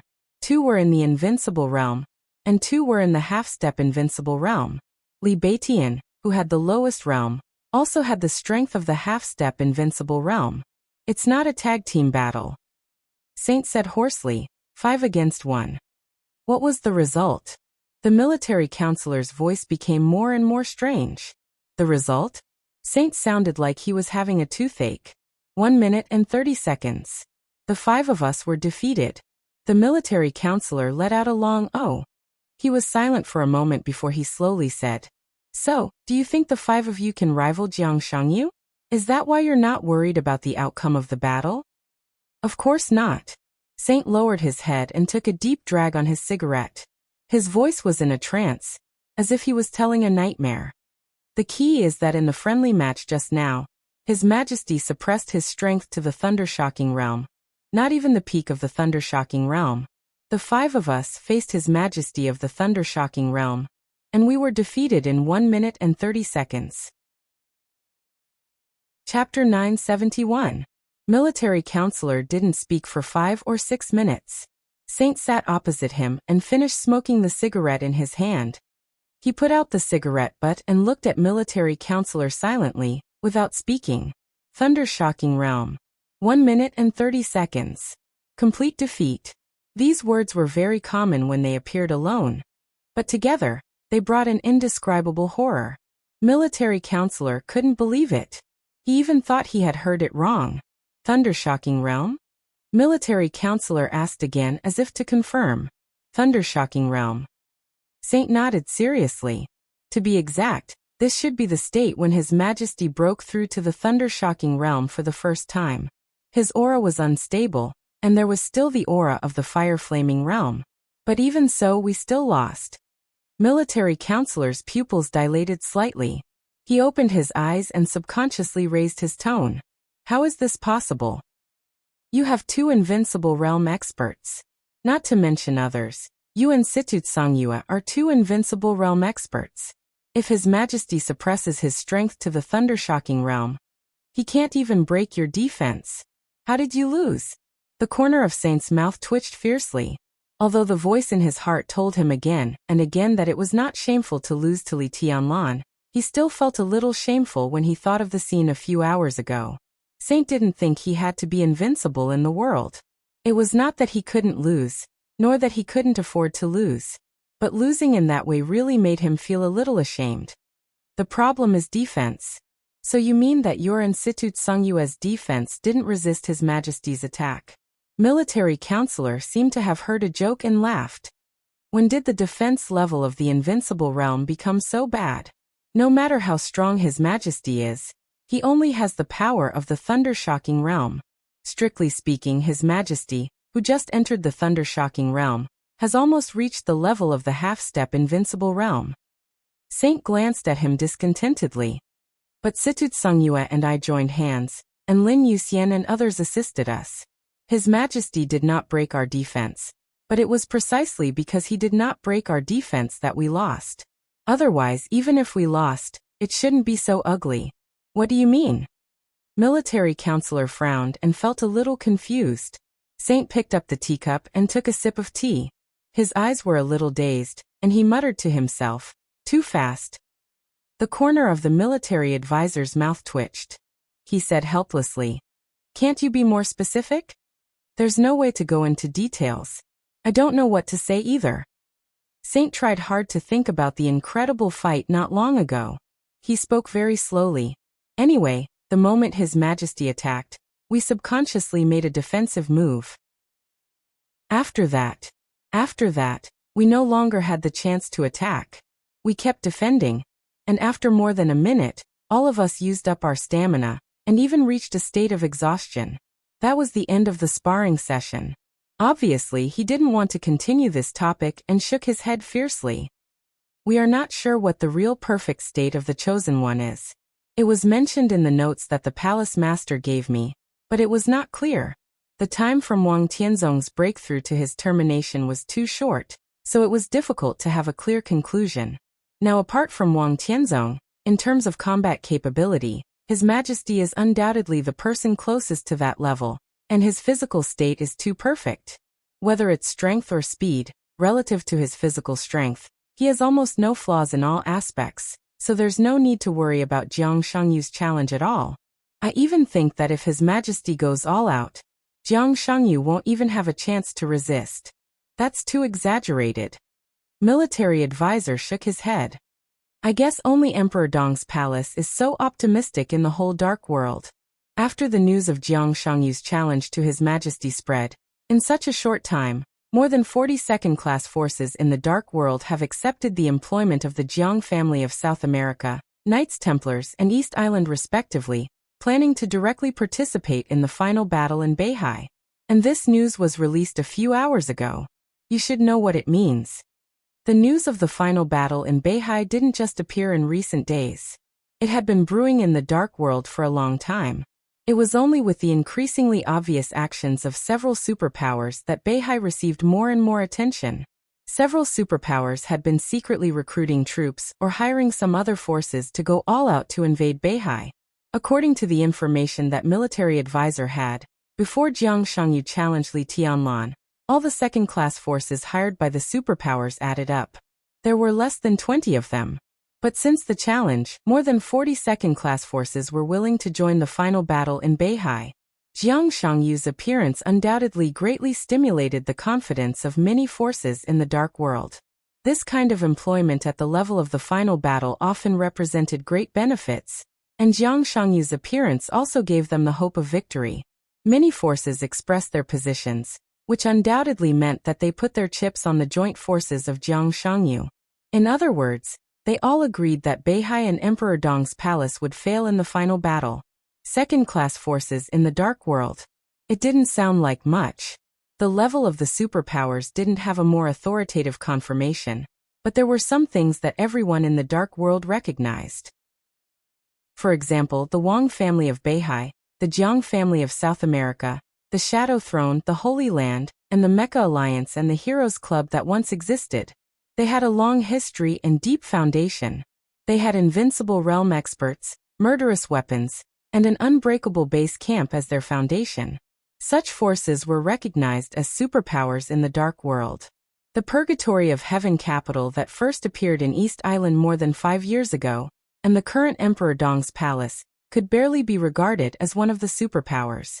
The two might not be traditional superpowers, but what they had in common was that the leaders of the two superpowers were extremely strong, and they were not afraid of the real superpowers. The former Samsara Palace, Kunlun City, Jifeng Sword Raining School, Wuji Palace, Sai City, Burning Legion. Such forces were recognized as first-class forces in the Dark World. They might not have enough foundation, a short history, a weak leader, and all kinds of shortcomings, but there would at least be one invincible realm expert in a first-class force. Because of this, the Assassin Association, which had only begun to develop in recent years, could also be regarded as a first-class force. Several superpowers and a few first-class forces formed the top class of the Dark World. After that were the second-class forces. The super-large mercenary corps, the large private armed forces with complex components, and the killer organizations whose business scope covered the world, could all be regarded as second-class forces and the backbone of the Dark World. This kind of force might not have top invincible realm experts, but there were always experts in the fire-flaming realm, the thunder-shocking realm, and even the half-step invincible realm. 40 second-class forces accepted the employment of the coalition led by Jiang Shangyu. If they were willing to do their best, it would be a huge force that no one could ignore. In the whole Dark World, there were not many second-class forces that could be recognized by everyone. 40 was almost the vast majority of them. Saint frowned slightly and kept silent for a long time. Do you still remember 2 years ago? His voice was a little low. Military counselor raised his eyebrows, glanced at him, and said nothing. At that time, the Samsara Palace judged most of the invincible realm experts in the whole Dark World. After the trial day, we ended Wang Tianzong and brought a new era. Saint smiled. What if we win this time? Most of the forces in the Dark World, he said softly. If we win this time, we will judge the whole Dark World. In the new era, there will inevitably be a new dynasty. I'm ready. Chapter 972. Legislation. Looking at Ning Qianqing sitting opposite him, Li Tianlan's tone was a little stunned. We've discussed it internally. Everyone has always thought that it's time. As if he had been prepared, Ning Qianqing took out a thick stack of documents from his bag and handed them to Li Tianlan. Take a look at these. If you have no objections, I will personally go to Yuzhou to communicate with Guo Wentian. Li Tianlan silently looked at the documents in Ning Qianqing's hand, and then at his own palm. He held a spicy duck head in his palm.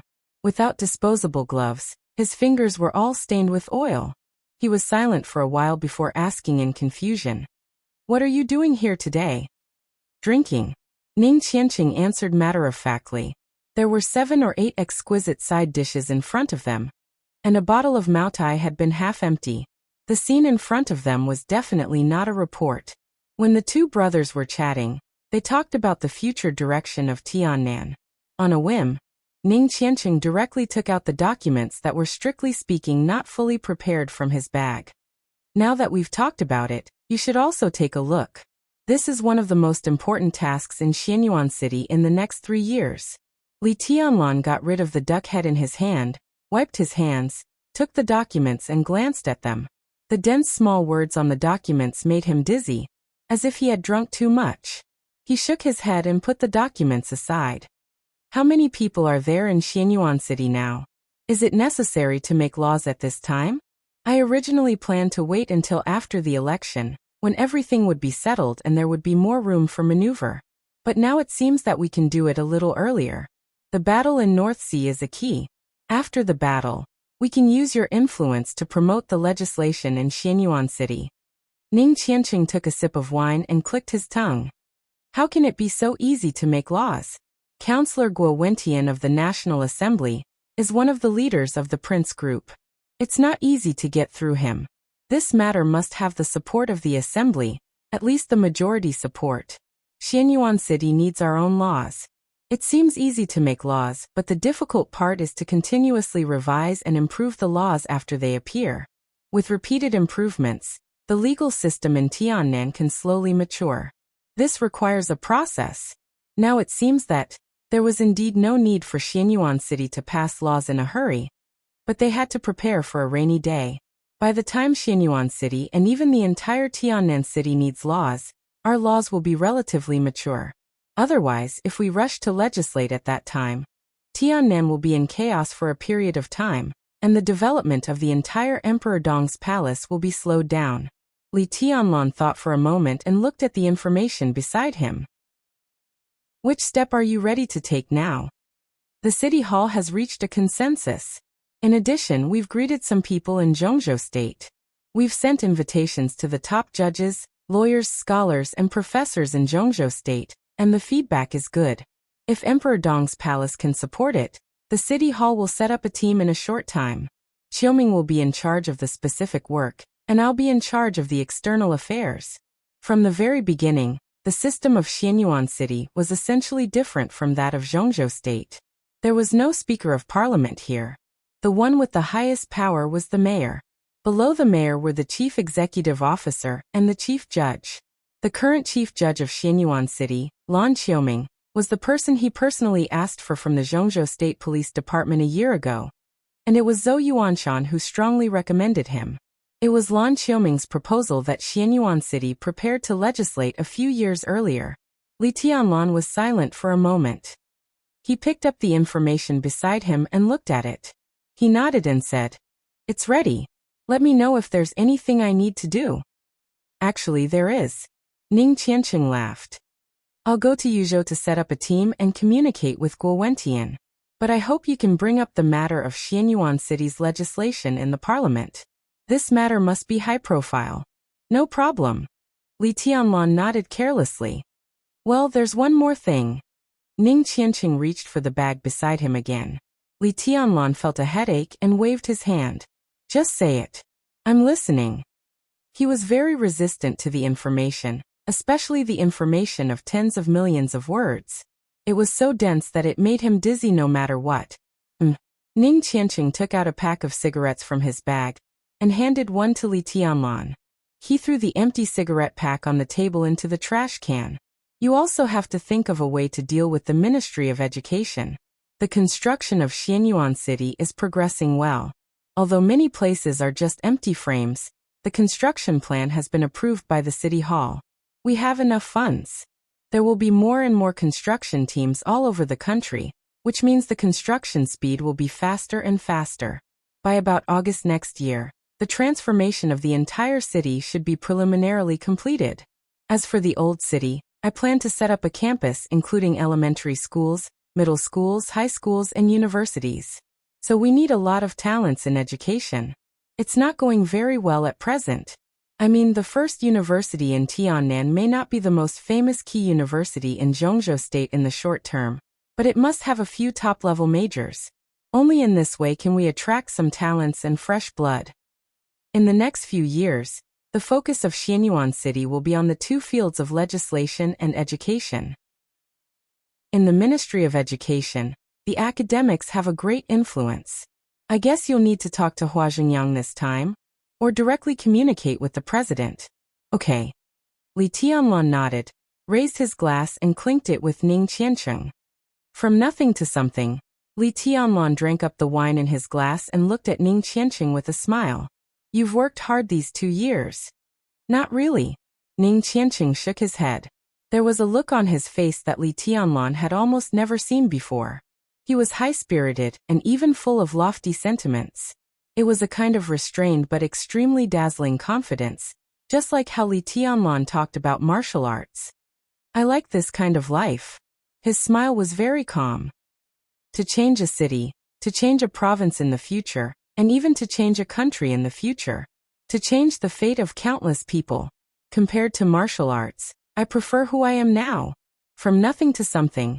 Tianlan, you don't know how great a sense of accomplishment I feel watching Xianyuan City change day by day. Our future is in our hands. He poured a glass of wine and raised it. Cheers for the future. His cell phone rang. Li Tianlan drank up the wine in the glass, took out his phone and looked at the number. A smile appeared on his lips. He answered the phone and said, I have nothing to do. I'm drinking with Qiancheng. His voice was low and soft. Where are you? On the other end of the phone, Qin Weibai's voice came with a smile. I've arrived in Yuzhou. I'm going to Nanyan right away. Tianlan, can you pick me up later? Chapter 973. When she picked up the fashion magazine in front of her, Qin Weibai's face had a very satisfied and gentle smile. The soft light quietly fell on her, and her whole person seemed to have a touch of indescribable brilliance. Standing beside her, Horsewoman held a hot mobile phone, and her face was full of helplessness, as if she had been forced to eat dog food. She casually turned a page of the magazine, and Qin Weibai's lazy and cheerful voice rang out. Tianlan will pick us up in Nanyan in a moment. He should arrive half an hour earlier than us. Horsewoman stood there without expression, and said a word. Whether Qin Weibai was Qin Weibai or not, at least their habits were completely the same. Horsewoman knew very well that she didn't need to say anything at this time. Qin Weibai held her cheek with one hand, and her rosy lips sucked the juice straw in front of her. When she was in a trance, her eyes were full of smiles. No one knew what she was thinking of. They had long been tired of the feeling of being watched wherever they went. So now they quietly stayed in the private VVIP lounge of the airport. The classic cartoon Tom and Jerry was playing on the big screen on the wall. Qin Weibai's eyes fell on the screen, and she was in a daze for a long time. Then she let go of the straw and sighed softly. I have talked with Lin Chonglu. In the future, Emperor Dong's palace will be responsible for the fantasy project in Asia, and the transportation channels and trading channels will be controlled by us. In addition, he is willing to sell part of the shares of the 2 casinos in Haojiang to Emperor Dong's palace on the condition that they build a casino in Xianyuan City. In the future, you will negotiate with Lin Chonglu, and the details will be discussed with military counselor. Qin Weibai said softly. Horsewoman was stunned, and then she nodded and said, Okay. As Qin Weibai became the patriarch of the Lin clan, Horsewoman came into contact with more and more people and things of the Lin clan. She was very familiar with the name Lin Chonglu, but when it came to formal meetings, it seemed that she had only met him twice. Lin Chonglu was the patriarch of the largest branch of the Lin clan in Asia, and he used to be one of the Li family's staunch allies. Since the Li family was destroyed more than 20 years ago, Lin Chonglu's force had been a bit distant from the headquarters of the Lin clan. This time, he cooperated with Emperor Dong's palace because he saw the Li family rise again, and wanted to build a relationship with Emperor Dong's palace? As expected of an old fox. In terms of seniority, Lin Chonglu could be regarded as Lin Fengting's distant uncle. He was 70 years old this year, and his family headquarters were in Malaya. Relatively speaking, among the major branches of the Lin clan, his strength was not the strongest, at least not comparable to the branches of the Lin clan in Europe, but his foundation was the most stable. He was known as the Rubber King of Malaya, and had different degrees of cooperation with the world's major consortiums. At the same time, he also ran more than 100 large-scale gambling in different countries in Asia.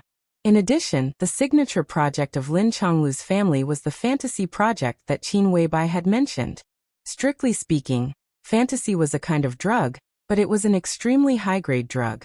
Fantasy also contained a certain amount of opium, but it used hundreds of different drugs to offset the harm of opium to the human body. Fantasy could be made into cigarettes or the most primitive powder, which was high in purity and extremely difficult to imitate. It could be said to be the gospel for drug addicts.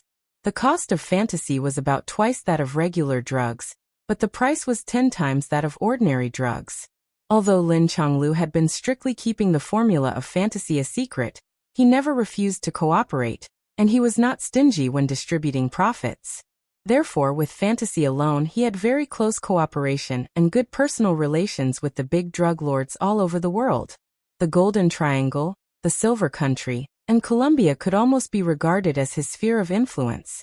Lin Chonglu's family alone could eat more than 30% of the output of the major plantations every year. This time, Qin Weibai personally talked to Lin Chonglu, which basically meant that Emperor Dong's palace had won the agency of fantasy project in Asia. The profits were still secondary. Emperor Dong's palace could mainly take advantage of this to reach out to the big drug lords and further stabilize its position in the dark world. This was what Qin Weibai valued most. Horsewoman looked down at her watch and whispered, "Boss, it's time to go. The plane will take off in 40 minutes. Qin Weibai seemed to be thinking about something.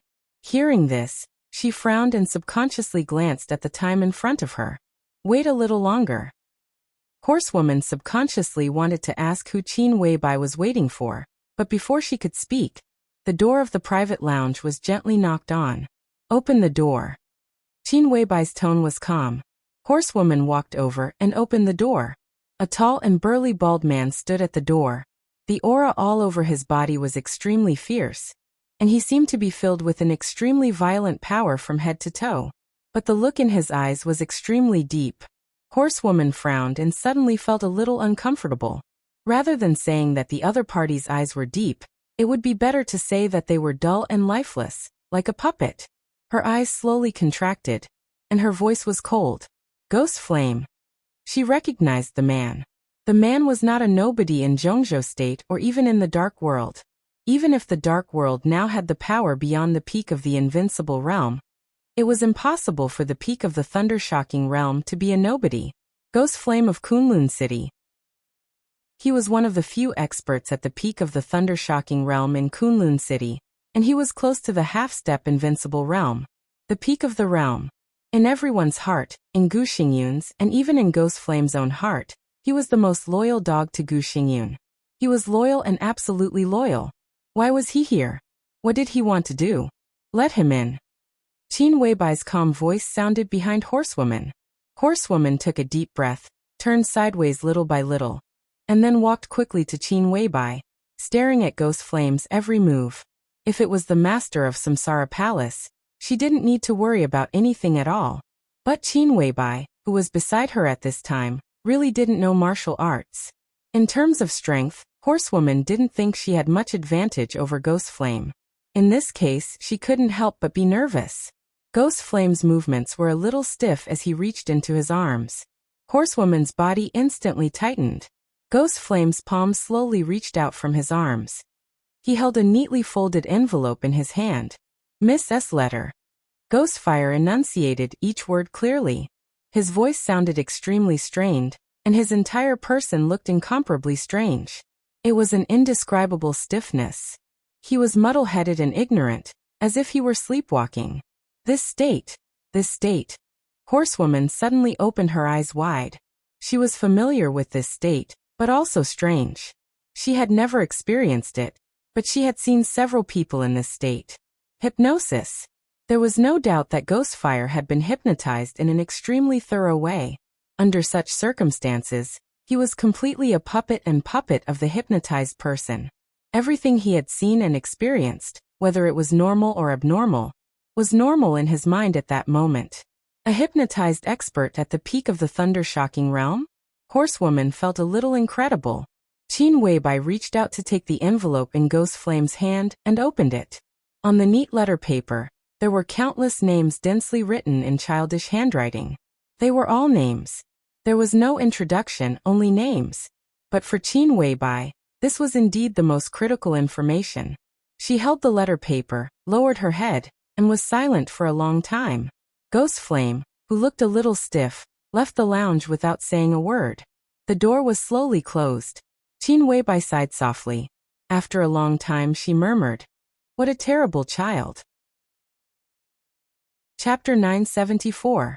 At nearly 5 o'clock in the afternoon, in an old county in the jurisdiction of Southwest City, Chen Fangqing, who was a little tired, sat on a chair with a blank face and slowly drank a mouthful of warm water. The winter night was long, and dusk gradually enveloped the sky. The cold wind blew in from the open door of the main hall. It was cold, and the old but still spacious yard looked very cold. After the funeral, it was dead silent. Chen Fangqing was sitting facing the door, and his expression was a little dull. Behind him was an empty ice coffin, and the room was filled with the smell of burning paper money. He sat motionless on the chair, looking a little gloomy. Today was the day of the burial of his daughter, Chen Lijuan. Chen Fangqing returned to his hometown in a low-key manner. The funeral didn't last more than half, which looked extremely simple. In the parliament, Guo Wentian, who was also a banner figure of the prince group like Chen Fangqing, attended the funeral. In addition, a secretary general and deputy mayor of Southwest City were also present, and then some relatives who were neither far nor close.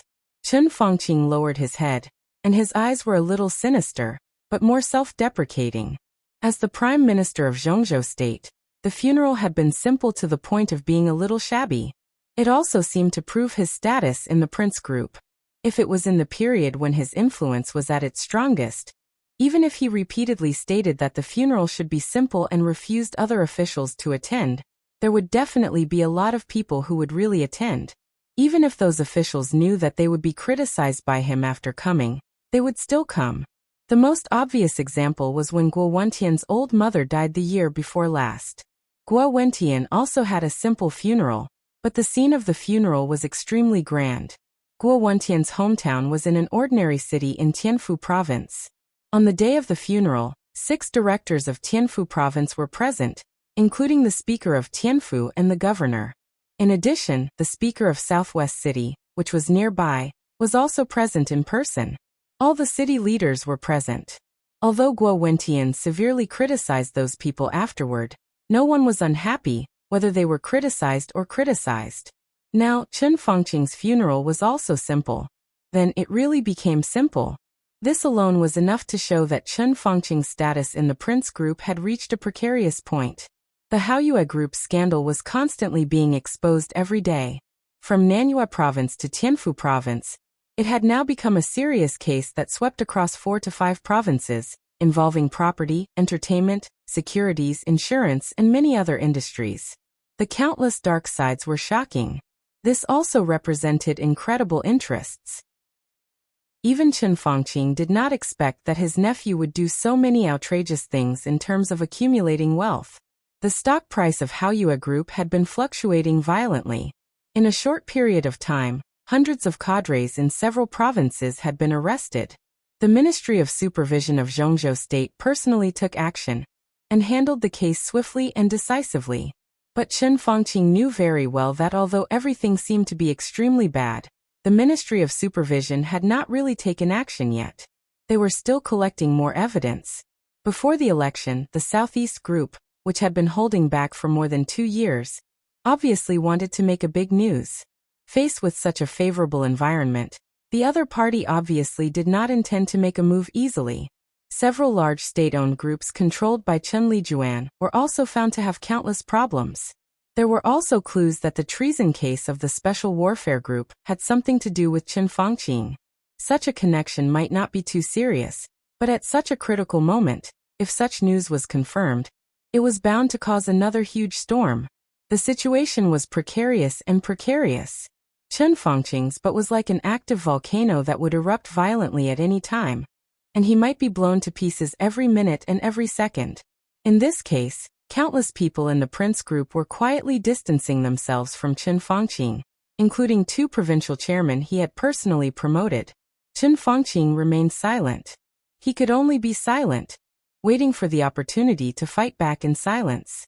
Such an opportunity was getting closer and closer, and his situation was becoming more and more dangerous. In the gradually darkening sky, Chen Fangqing gritted his teeth and stood up with a glass of water.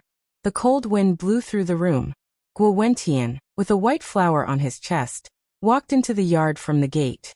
Looking at Chen Fangqing walking out of the main hall, he sighed. "It's time to go back," Guo Wentian said slowly. "The comrades in the southwest have already prepared the plane.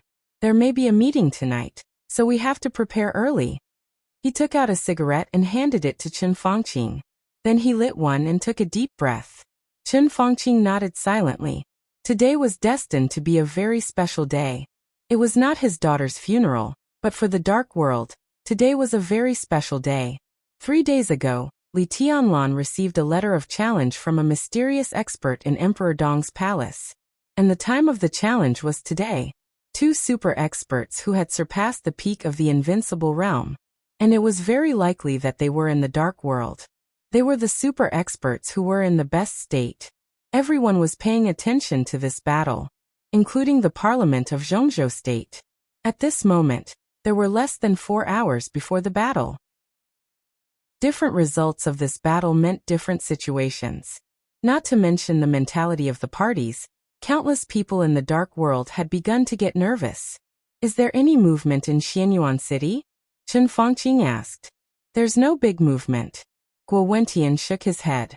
The representatives sent by all the superpowers have entered the headquarters of Emperor Dong's palace, and Xianyuan City has strengthened its guard. It's normal. On the second day after the letter of challenge was issued, all the forces in the dark world had contacted Emperor Dong's palace.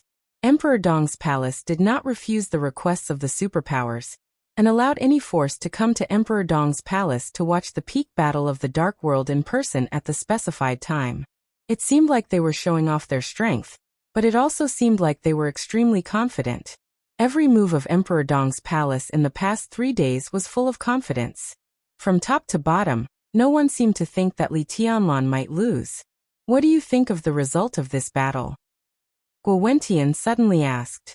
Chen Fangqing turned his head and glanced at him silently. This result is important to us, but it's more important to you. Guo Wentian's tone was extremely calm. Chen Fangqing suddenly laughed. I don't know, he said blandly. But this may be my only chance. The result of this battle is hard to say. Li Tianlan may win, but I won't lose.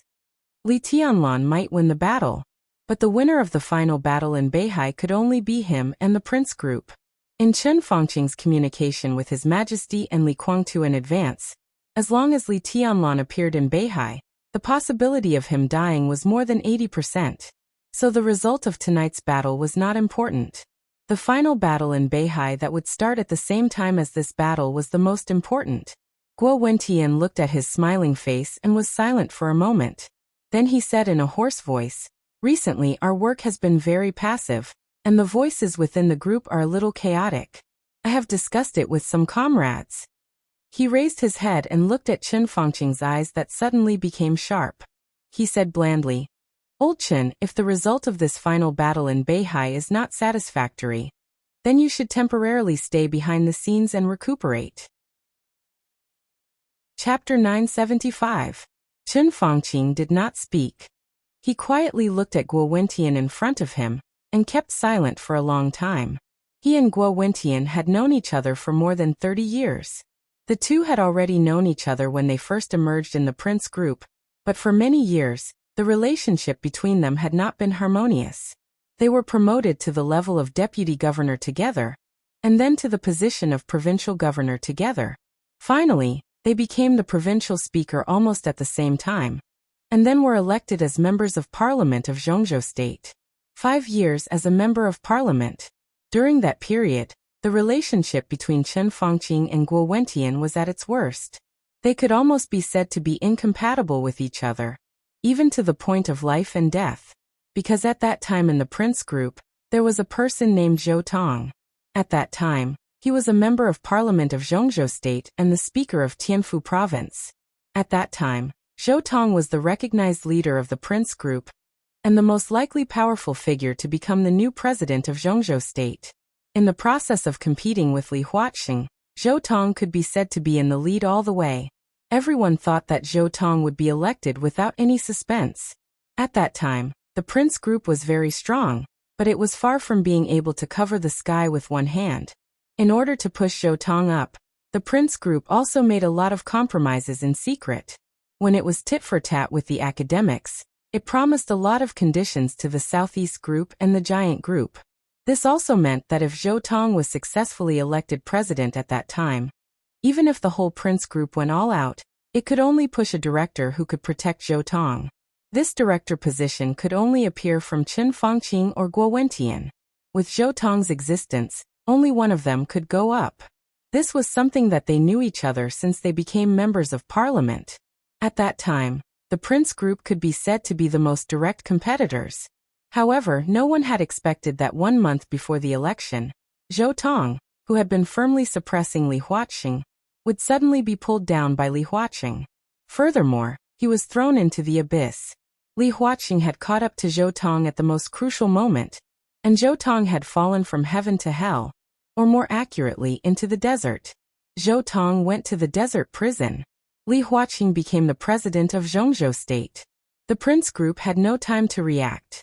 In the end, they could only push Chen Fangqing and Guo Wentian together to become the directors of Zhongzhou State.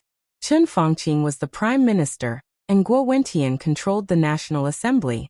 They are number 2 and number 3 in Central State. But even so, this is still the biggest fiasco and mistake of the Prince Group in recent decades. After becoming a director, the relationship between Chen Fangqing and Guo Wentian seems to have eased a lot, but the game between the two was too fierce, and there are still clear cracks inside the Prince Group. Chen Fangqing habitually considered problems from the perspective of the overall situation. What he saw was the overall situation, the future of Zhongzhou State and the overall interests. Guo Wentian is more like the real leader of the Prince Group. He values the interests and future of the Prince Group more. In terms of structure, Chen Fangqing was far superior to Guo Wentian, but in terms of ability, Guo Wentian was slightly superior to Chen Fangqing. The ideas of the two were not exactly the same. For so many years, how could there be real harmony within the seemingly peaceful Prince Group? Chen Fangqing had been under a lot of pressure recently, and had almost lost sleep all night. He had to guard against the Southeast Group, Li Tianlan, and Li Huaqing. But most importantly, he had to guard against Guo Wentian, who had been quiet all the time. As his situation worsened, Chen Fangqing knew very well that Guo Wentian would definitely take action. But he did not expect that Guo Wentian would take action at this time. You are not optimistic about the final battle in Beihai? Chen Fangqing asked directly. He knew very well what Guo Wentian meant by that sentence. If the final battle in Beihai did not get the result they wanted, then he would retreat behind the scenes to cultivate. Once he retreated, there was basically no possibility for him to appear again. There was still nearly a year before the election. If he went to cultivate at this time, the entire Prince Group would fall into the hands of Guo Wentian. Guo Wentian obviously wanted to use this year to stabilize his position, even if he had to sacrifice a large part of his strength. And this sacrifice was obviously Chen Fangqing's team. No one can predict the future. I'm not optimistic or pessimistic. I just think that there are too many variables in this matter. Guo Wentian said faintly, Li Tianlan is not a fool, and neither is the Wang family of Beihai. Even if the power in your hands is very strong, I really don't believe that the other party will not have any precautions. Don't forget the strange intelligence channels of the Samsara Palace. How could they not know? And I can be sure that Li Tianlan took Li Shi back to Tiannan. On the night he received the letter of challenge, he went directly to the headquarters of the Purgatory of Heaven Capital in Heaven Capital. From Li Tianlan's departure to the present, no one has come out of Heaven Capital for 3 days. Even the Purgatory of Heaven Capital, which is about to start, didn't send a representative to watch the battle. Li Guangta didn't tell you about sending a representative to watch the battle, did he? What do you mean? Chen Fangqing's body trembled slightly. He had not paid attention to Heaven Capital recently. This was the sincerity of his cooperation with Li Guangtu. They were all allies. Paying too much attention to each other would only cause misunderstanding. No one is sure what happened in the Purgatory of Heaven Capital. But in 3 days, if you want to talk about people, even a dog has not come out of the headquarters of the Purgatory of Heaven Capital, and no one has entered it. The headquarters of the entire Purgatory of Heaven Capital. He was silent for a while and said in a hoarse voice, "It's like death." An indescribable chill spread all over Chen Fangqing's body in an instant. Is it? His voice trembled a little. Li Tianlan killed everyone in the Purgatory of Heaven Capital? I don't know. Guo Wentian said lightly. But just by this action, we can at least be sure that Li Tianlan already knows that Li Guangtu will participate in the decisive battle in North Sea. But Emperor Dong's palace has not shown the slightest retreat so far. Li Tianlan is not afraid of this at all. In this decisive battle, Li Tianlan is very likely to die. Oh, only you believe this, because you have to believe it. Chen Fangqing's face twitched. He stood there gloomily and did not speak. At the very least, even if you really win, it may not be a good thing. Guo Wentian continued. His Majesty and Li Guangtu, who you said will challenge Li Tianlan tonight, are not easy to deal with. Even if you win this time, you may also lose more miserably in the future. I won't lose. Chen Fangqing suddenly calmed down and said lightly. Maybe. Guo Wentian said quietly. You said the decisive battle in North Sea will start tonight. Then we will wait for the result tomorrow. You have been under too much pressure during this time, and everyone hopes you can take a rest. He deliberately emphasized the word everyone. Chen Fangqing narrowed his eyes, his face expressionless. Let's go back to Yuzhou. Guo Wentian moved forward slowly. You go back. Chen Fangqing said lightly. Guo Wentian looked at him in confusion. You're not leaving? I'm going to Xianyuan City now, and then fly to North Sea overnight. Chen Fangqing said expressionlessly. Chapter 976. The bright light shone in the dark room, a little dazzling. Light and darkness intertwined, faintly reflecting the outline in the living room. The sound of the softly shaking reclining chair kept ringing. Looking at the gloomy and mysterious living room through the screen, everyone in the conference room looked solemn and dignified. Wang Xiaoyao was facing the screen. Beside them, the two grandmasters of the invincible realm in East Island, Tianhai Wuji and Yagyu Kurumi, sat opposite each other. Then Jiang Guochu and Moraid, the current controller of Knights Templars. There were not many people in the conference room, but they represented a considerable part of the power of the Dark World today. Everyone was really important in the Dark World today. The light flowed in the conference room. The 5 invincible realm experts quietly stared at the gloomy darkness on the screen in front of them, without saying a word. The meeting had lasted for nearly an hour, but from beginning to end no one spoke. Time passed minute by minute. After a long time, a clear voice suddenly sounded in the conference room. It was like the sound of the lid of a teacup gently touching the edge of the cup, soft, delicate, and extremely pleasant. The 5 invincible realm experts present subconsciously turned their eyes and looked at each other.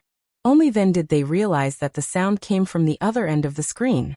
Wang Xiaoyao narrowed his eyes. Moraid, Yagyu Kurumi, and Jiang Guochu stood up almost at the same time. Your Majesty. Sit down. On the other side of the screen His Majesty's voice sounded, and he said unhurriedly, I'm sorry to keep you waiting. It's earlier than I expected. Wang Xiaoyao said calmly. Are you ready? His expression was serious and peaceful, without a trace of impatience. Everyone present knew what the hour they had been waiting for meant. Wang Xiaoyao subconsciously looked at the clock on the wall of the conference room. It was 8:05 p.m. in Zhongzhou State Time. At 10:27 p.m. 3 days ago, Li Tianlan returned to Xianyuan City from Yuzhou and received a letter of challenge from His Majesty. The summit appointment that had caused a sensation in the entire Dark World was getting closer and closer. There were less than 3 hours left. Today, the representatives of most of the forces in the Dark World had arrived in Xianyuan City. Behind each representative, there was at least a second-class force that was recognized by everyone. As the party of the summit appointment, His Majesty began his last meditation before the battle at noon that day, and he didn't wake up until now. This was truly a summit meeting. Li Tianlan and His Majesty might not be the only 2 people in the Dark World with the combat capability beyond the peak of the invincible realm. But combined with their age, this battle was also endowed with extraordinary significance. The outcome of this battle directly determined who was the first person in the Dark World of this era, and whose era it belonged to. His Majesty filled the cup in front of him with tea, and stretched his body. He smiled and said, It's very lively outside now. I can feel that everyone is here to watch the show. I'm going to appear. He glanced at Moraid and suddenly asked, Are there any new movements in the outside world's gambling? There's basically no change. Moraid's attitude was always more respectful than that of Jiang Guochu and Yagyu Kurumi.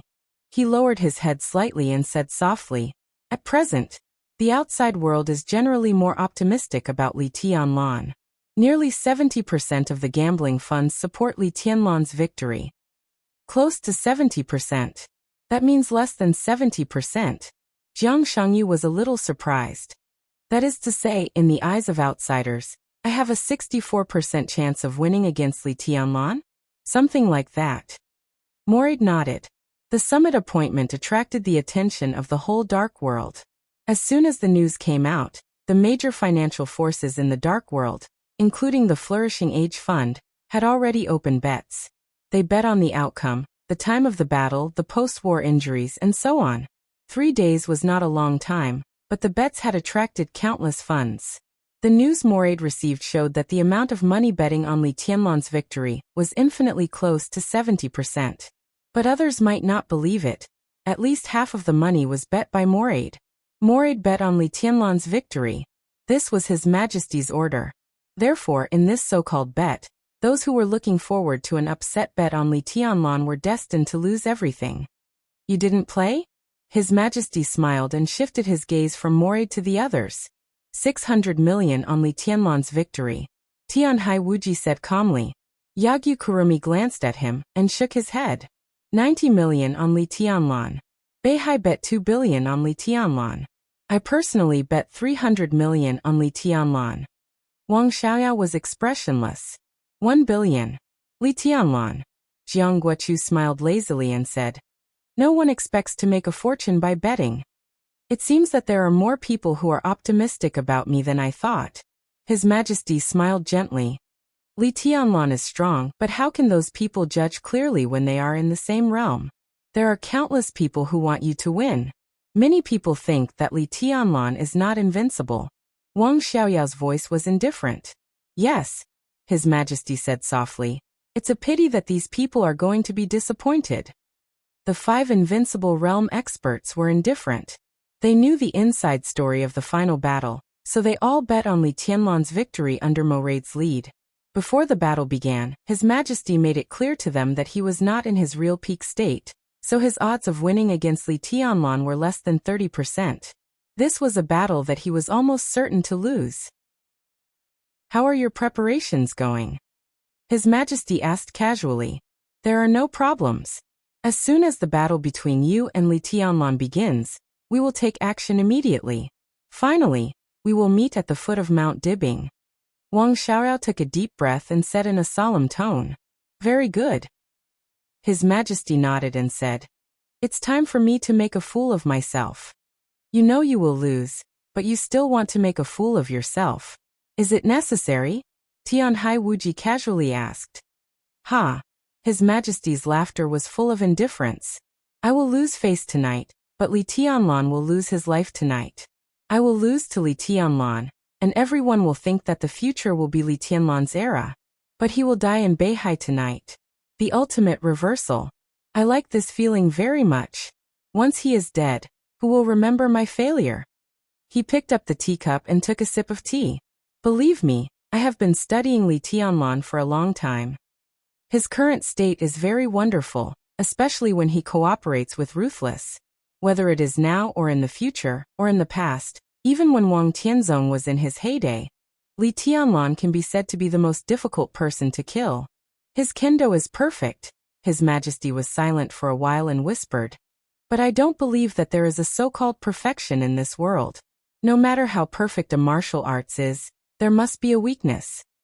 Wang Xiaoyao sat up straight and said seriously, "What is Li Tianlan's weakness?" "I don't know."